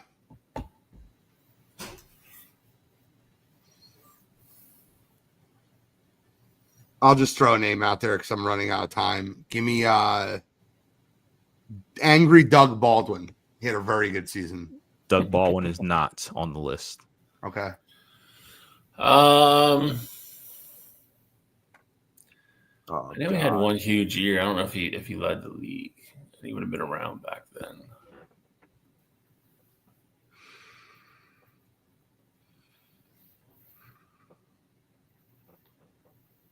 No. I'm zoned out right now. I'm trying. Sounds like you got somebody in mind, Bill. Who are you thinking? I'll go with Mari Cooper. Mari Cooper is not on the list. Mm.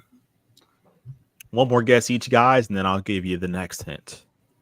Okay. Can't be. No, he never did. That's actually one of his biggest accomplishments.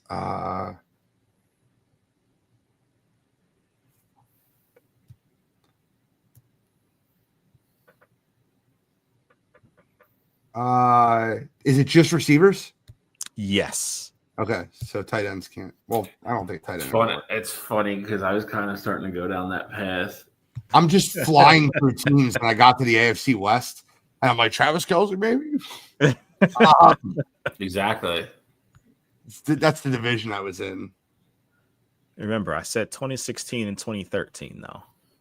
Oh, yeah. True. Rob Gronkowski. But, Gene, need something from you here. I'm sorry. I'm trying. I'm just digging. Give me...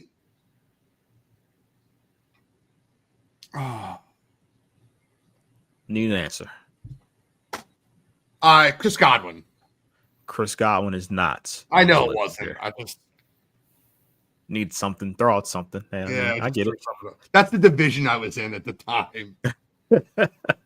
I'm just going Bill, through teams like we are on you, and then I will go with the next round of hints. 2013. How long he's been retired?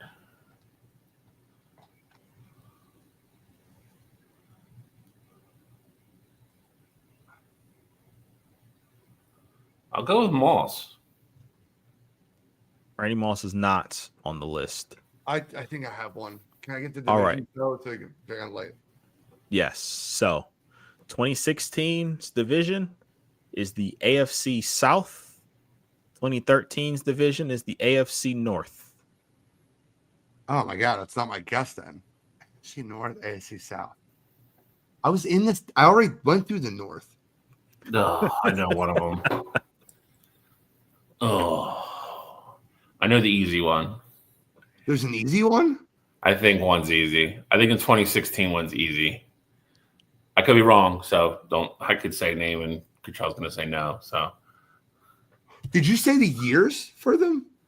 2016 and 2013. 2016 is AFC South. 2013 is AFC North. I don't know 2013. The 2016 AFC South. Well, it can't be. Ugh, I know it. Can't be that person. Put him on the clock. All right. 10 seconds, Gene. Titans, Colts. Is it T.Y. Hilton? Yep. T.Y. Is it Hilton really? T.Y. Hilton is correct. I would never. You said the division. I just went through names of receivers that were good in the last 10 years. That gives Gene 6, and that is a winner for trivia this week. Who's 2013? Well, you said, give me the team for 2013. Bill, do you have any idea who 2013 is? No, I knew. I was pretty sure Hilton was 16, but I have no idea what 2013 is. 2013 is the Browns. Oh, it's Crash Gordon. No, it's Josh Gordon then. Josh Gordon. As soon as you said the Browns, I didn't think it was that. I thought he was like 2008, 2009. It felt like such a long time ago, yeah. But it was literally right after Calvin Johnson did it back to back. So Calvin Johnson was close there. I thought when I said 2016, for whatever reason, you guys were going to go Andre Johnson. It creeped into my head, but I thought Andre Johnson was 2007, 2006. Oh, no, he was for sure. I mean, without a doubt. He actually led the league in 09 and 08. The funny thing you said was when you said Nuke, that's what I thought of 2016. But he said he already guessed them, and the answer was no, which is why I eliminated the Texans. But let's see how the chat did. Marcus Colston or Michael Thomas. Okay. Slant boy, I had that right away. This was the one. Do you remember when I said the comment? I said that's one of his biggest accomplishments is he never led the league in receiving, but he's 5th in all-time receiving. That was the tits, Larry Fitzgerald. Thank you. I appreciate that, Emmanuel. Andre, there's another one, Andre Johnson. I was thinking him too. When did Andre Johnson retire? I thought he retired in like 2013. No, I think it had to be after that because I think he was just recently a part of like the Hall of Fame stuff. How close do I with Megatron? I don't think he got it in his first year though. He retired in 2016. Oh wow, Megatron had to be close. I had to be close with Megatron. Yeah, he was 2012 and 2011, so literally right. Yeah, that makes sense. All right, we're doing offensive line and running back. Yep. Cool. So the question is, what order do we want to do this? You guys decide. I know my first 2 picks.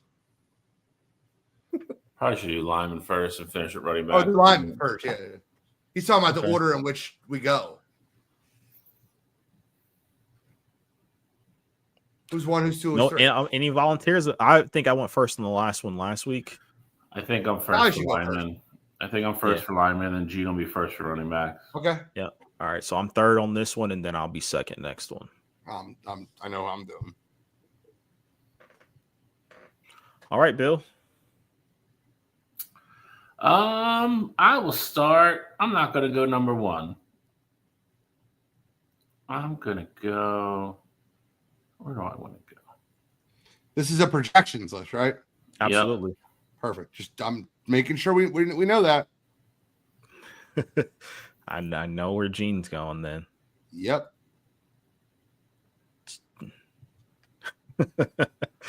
Oh man, Gene, I'm sad that you're doing that. I almost want to do it. I almost want to put him on there, but I'll let Gene do it.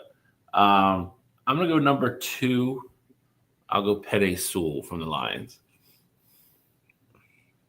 I'll go number 1, Jordan Mailata. I literally already knew that was going to be the case there. I mean, the guy is legitimately taking leaps and bounds forward. He's in the prime of his career, and he's a left tackle. Like, I don't know why that's a ridiculous claim. It's not ridiculous. He was number 1's PFF's number 1 offensive lineman last year. Like I said, it's not ridiculous. I just think that Penei Sewell is. Penei Sewell's not better than Lane Johnson. I think Penei Sewell's that guy. Okay. I'll go. I don't know if I think when I was looking at some of these lists earlier, I'm probably overrating them, but I don't think so. I'm going to go up to number 7. I'm going to go with Joe Alt. I love that. Shit. I love that. I think Joe Alt could be higher. I'm not gonna lie. I think I have Joe Alt 5.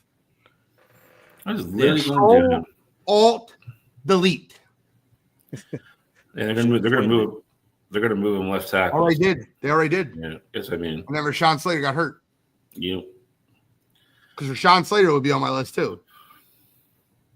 This is all linemen, but to be honest with you, tackles are just so much more important. They are. That's the reality of it. All right, so we got one is 127. Yep. I will go number 5, and I will go with Lane Johnson. Oh, 5. Would have put him 3. I'm sure you would have. I would have. Lane Johnson's incredible. Give me Big Trent at number 4. Okay. So we got 4 Trent. Lane. And then for me, again, just kind of continuing the trend here, tackles being the most important. Number 3, I'm going to go with Tristan Wirfs. Love that. Love that. I had Lane 3, but Tristan Wirfs was my 4, which is no, he was my 5. You got all at 4? No, I had all at 5. Oh. Tristan Wirfs was my 6. I don't have my list up. That's my fault. Oh, I got you. All right, Bill, back to you. I'm going to go number 10. I'm going to go Christian Darrisaw from Minnesota. I think he starts to kind of, not that he hasn't played up to his potential per se, but I think he takes a jump this year.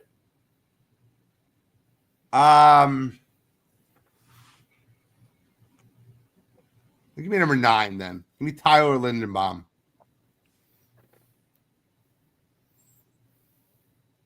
I want him on the list. I think he's a beast. All right. Well, if that's the case, then I will go to number 8, and I will take Creed Humphrey. I like that. What number do I have left? 6.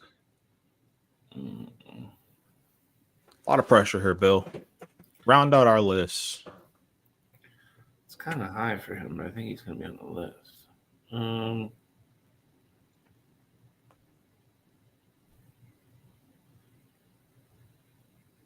See, Rashawn Slater would 100% been on my list if he didn't get hurt. Agreed.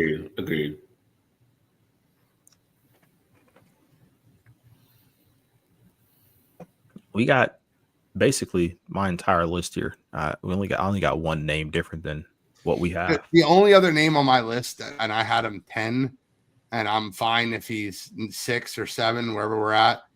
But he's a guard, so I always.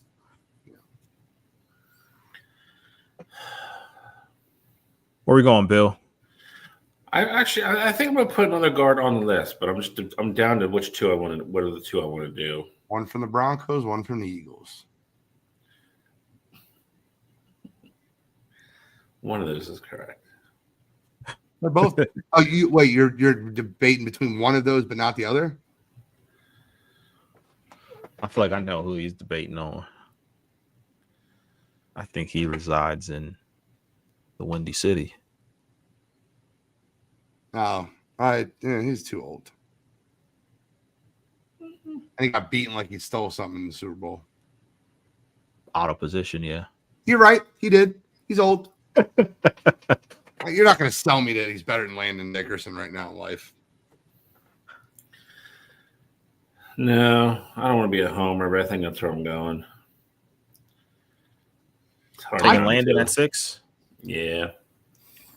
See, the one I was really contemplating was Quinn from the Broncos. Quibbiters. Yep. Yeah. It's very good. I get to go first for running backs? Yeah. Number 1, Saquon Barkley. I mean, that is no shocker. That should not be a shocker to anybody. No. Now the question is, how crazy do I want to get here? Oh boy.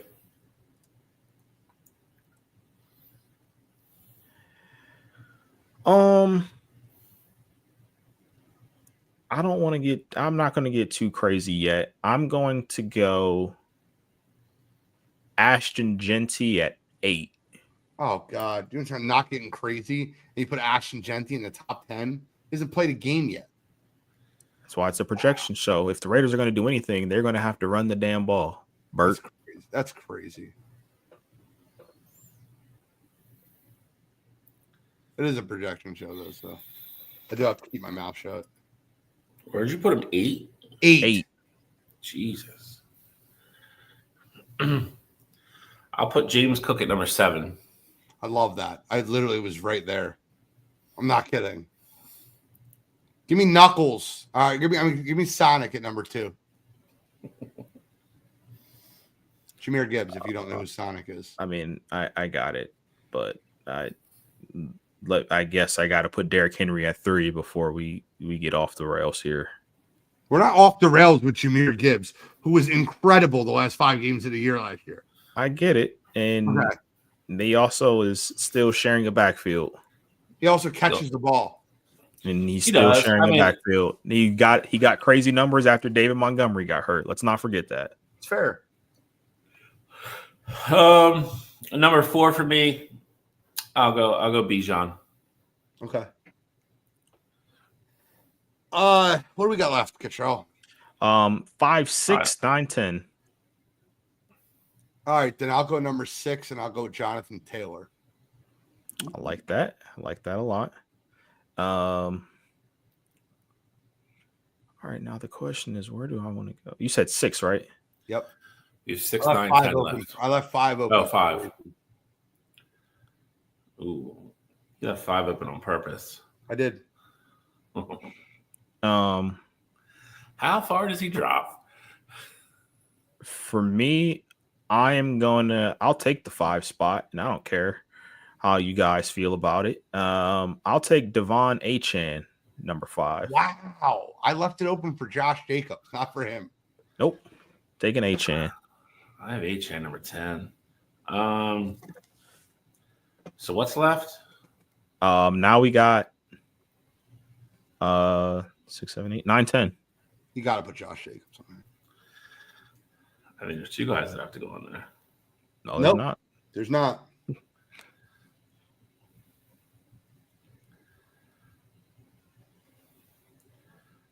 Because my 10 is going to be an absolute shock if I get the chance. But the problem is, if you rob me of it by not taking Josh Jacobs, I have to put Josh Jacobs.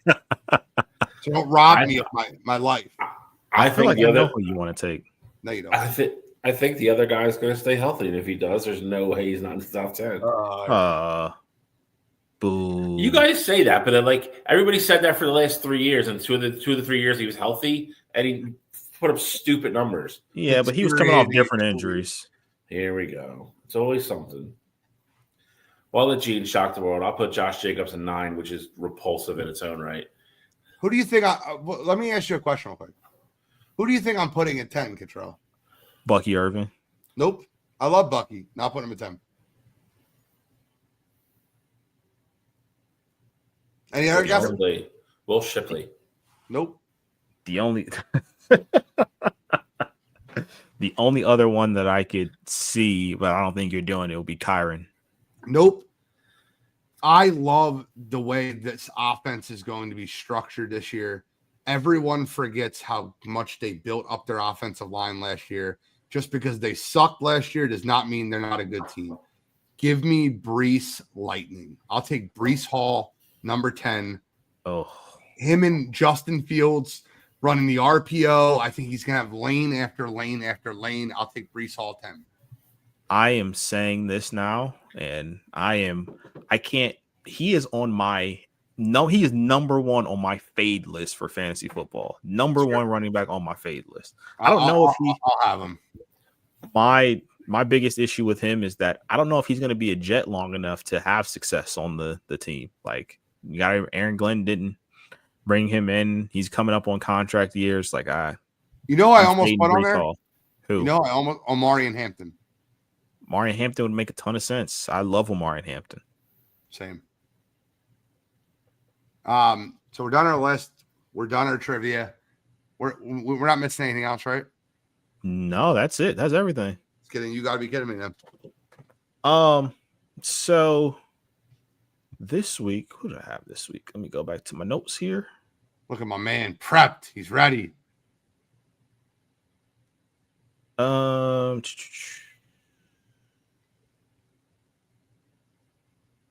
Someone got suspended. Robinson. Nope, that wasn't it. No, I didn't care about that. Okay. Who announced they had their suspension announced? Was it Addison? I think Addison got a suspension announced, but that wasn't it either. I guess I didn't write it down, but I will go with, because I remember seeing it. It was Connecticut Little League World Series game. It was Connecticut versus, I cannot remember the other school if they were, the other state they were playing. But in said Little League World Series game, Connecticut went on a tear. It felt like every single ball they were hitting got down for a single, and they were running the bases phenomenally. So every time, and I wish I had the video up here as well, but every time they had a hit get to the outfield, they would kind of start like leading off, like they were going towards second there, and the other team they were playing, which for whatever reason I cannot think of what state it was, they would not get the ball back to their pitcher to have it be a dead ball. And this happened like what felt like 8, 9, 10 at bats in a row, and it went from a 5-1 game to like a 12-13-1 game in the blink of an eye. And so that was the first time that I had seen that. And I remember I was going on Twitter, like, and people were talking about how it seemed kind of Bush League, and, this was kind of having an exploit of the rules. No, none of that. If this is in the rules, after it happens like the third or fourth time, you as a coach, you have to get your players on the same page. Like, hey, this is what we need to do to make sure that doesn't happen, and the game doesn't get blown out of proportion there. So for me this week, Little League World Series, this team just had no clue what to do to stop the bleeding. You got to be kidding me this week. Come on, you got to be kidding me. We're playing South Dakota, and the game went from 3-1 to 13-1. It's insane. It's insane how it's broken down. It's like everybody in the lineup batted twice in the same inning. It was ridiculous. I didn't see any of this. So what they were doing, Bill, was they had runners on first and third, right? Runners on first and third. So to hit a single, the guy would go from first to third, and the guy that was on first base would just dance in the middle of first and second. They get him in a rundown. Try to get in a rundown so the kid would score. So they didn't want the kid to score, so they weren't getting the ball to the pitcher. So they're holding it. He's standing in the little base path. So when they started, the third base start creeping, they end up throwing it home. Pitcher's nowhere near the mound, so like they get the ball back to the pitcher. The pitcher has to run back to the mound to, signal the dead ball there. Like it was an absolute mess. It's 5-minute video. I can't show it on air, but it's hilarious. It's worth watching. I'll look it up. That's poor coaching, in my opinion. 100%. Absolutely poor coaching. People are calling it Bush League for Connecticut to do that. It's just poor coaching. That's nothing. Like, why wouldn't? Exactly. Why wouldn't you do that? Correct. Like if I can get this Little League World Series, like if I can get the league as big as possible, like I'm taking every opportunity to do so, especially when the pitcher for South Dakota is lobbing up beach balls. Like, Connecticut was putting wood on the ball every single at bat. I agree. Bill. I'm the same with you. I had something written down, and now I can't find it. Gene, do yours. I'll find it. Okay, so mine is Jake Paul. And I'm going to explain to you why it's Jake Paul. I asked 5 people this question that said Tank Davis is fighting Jake Paul. And I said, hey, just wondering, do you know how much Tank Davis weighs? And everyone said the same thing, 135, 140. Okay, what weight do you think this fight is being fought at? So if you didn't know, Jake Paul, we talked about earlier in the show, signed to fight Gervonta Tank Davis. It's a big name for him to be fighting in boxing. The problem is that Tank Davis is 135 to 140 pound boxer. Jake Paul normally fights around 175 to 185. The fight is listed at 195. He's going to have a 55-pound advantage on Tank Davis in this fight. It is an absolute joke how people keep buying these Jake Paul fights or getting them on Netflix or watching it or giving this moron any business. This is a joke. It's a travesty. And I'm going to tell you right now what's going to happen in the fight. Tank is going to outbox him, probably outpoint him, and it's going to go to the decisions. It's going to be a boring, stupid fight that Jake Paul is going to try to push him around. He's going to goad him into trying to knock him out in the press conferences. He's going to talk all this smack. He's going to say, if you knock me out, if I knock you out, you got to get my name tattooed on you. And we're going to watch these press conferences and see all this dumb shit when in reality, you just have to fight someone that's confident at your own weight and will respect it. So for this week, Jake Paul and his never-ending stupid boxing matches. Come on, you gotta be kidding me. I still can't find it. And I just don't know, like, who the hell is sanctioning these things? It's not. It's an exhibition, so it's not sanctioned. That's the whole point of the fight. They're fighting 10 3-minute rounds, and he said the only difference between it being is that no one will sanction the fight because it's a 55-pound weight. Because of the weight. By the way, I can give you another one. Until he just gets in there and fights someone actually legit, like I'm just over the whole thing. Like I'm sure as hell not paying money for it, and like I'm tired of I'm a really good boxer. Then fight a good boxer. Fight a good boxer, and then maybe somebody like all right, maybe you'll get your roses. You fought one half decent boxer at the beginning of his career, and that guy beat you. Everybody else has been washed up MMA guys. Both Paul brothers are attention hookers. Well, Logan's way better at wrestling than Jake is at boxing. I agree with that 100%. Huh. Got one, Bill? I don't, dude. I swore I wrote it down, and I don't know where it was. I can't find it.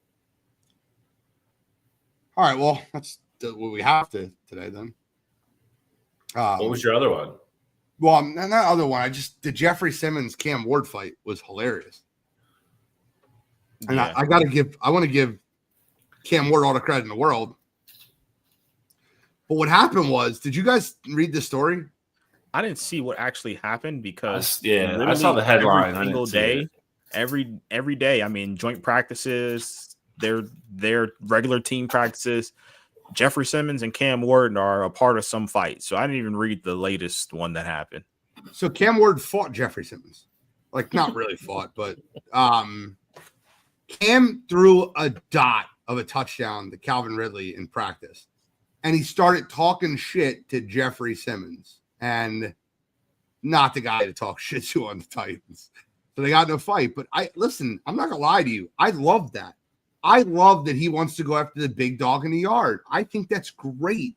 I think that's the way you should want to be. You have to earn the respect of your team's best player. And they're good now. They talk. They're fine. But I just thought it was awesome. I love that. You're a Titans fan. To Gene's point, if you're a Titans fan, you should love it.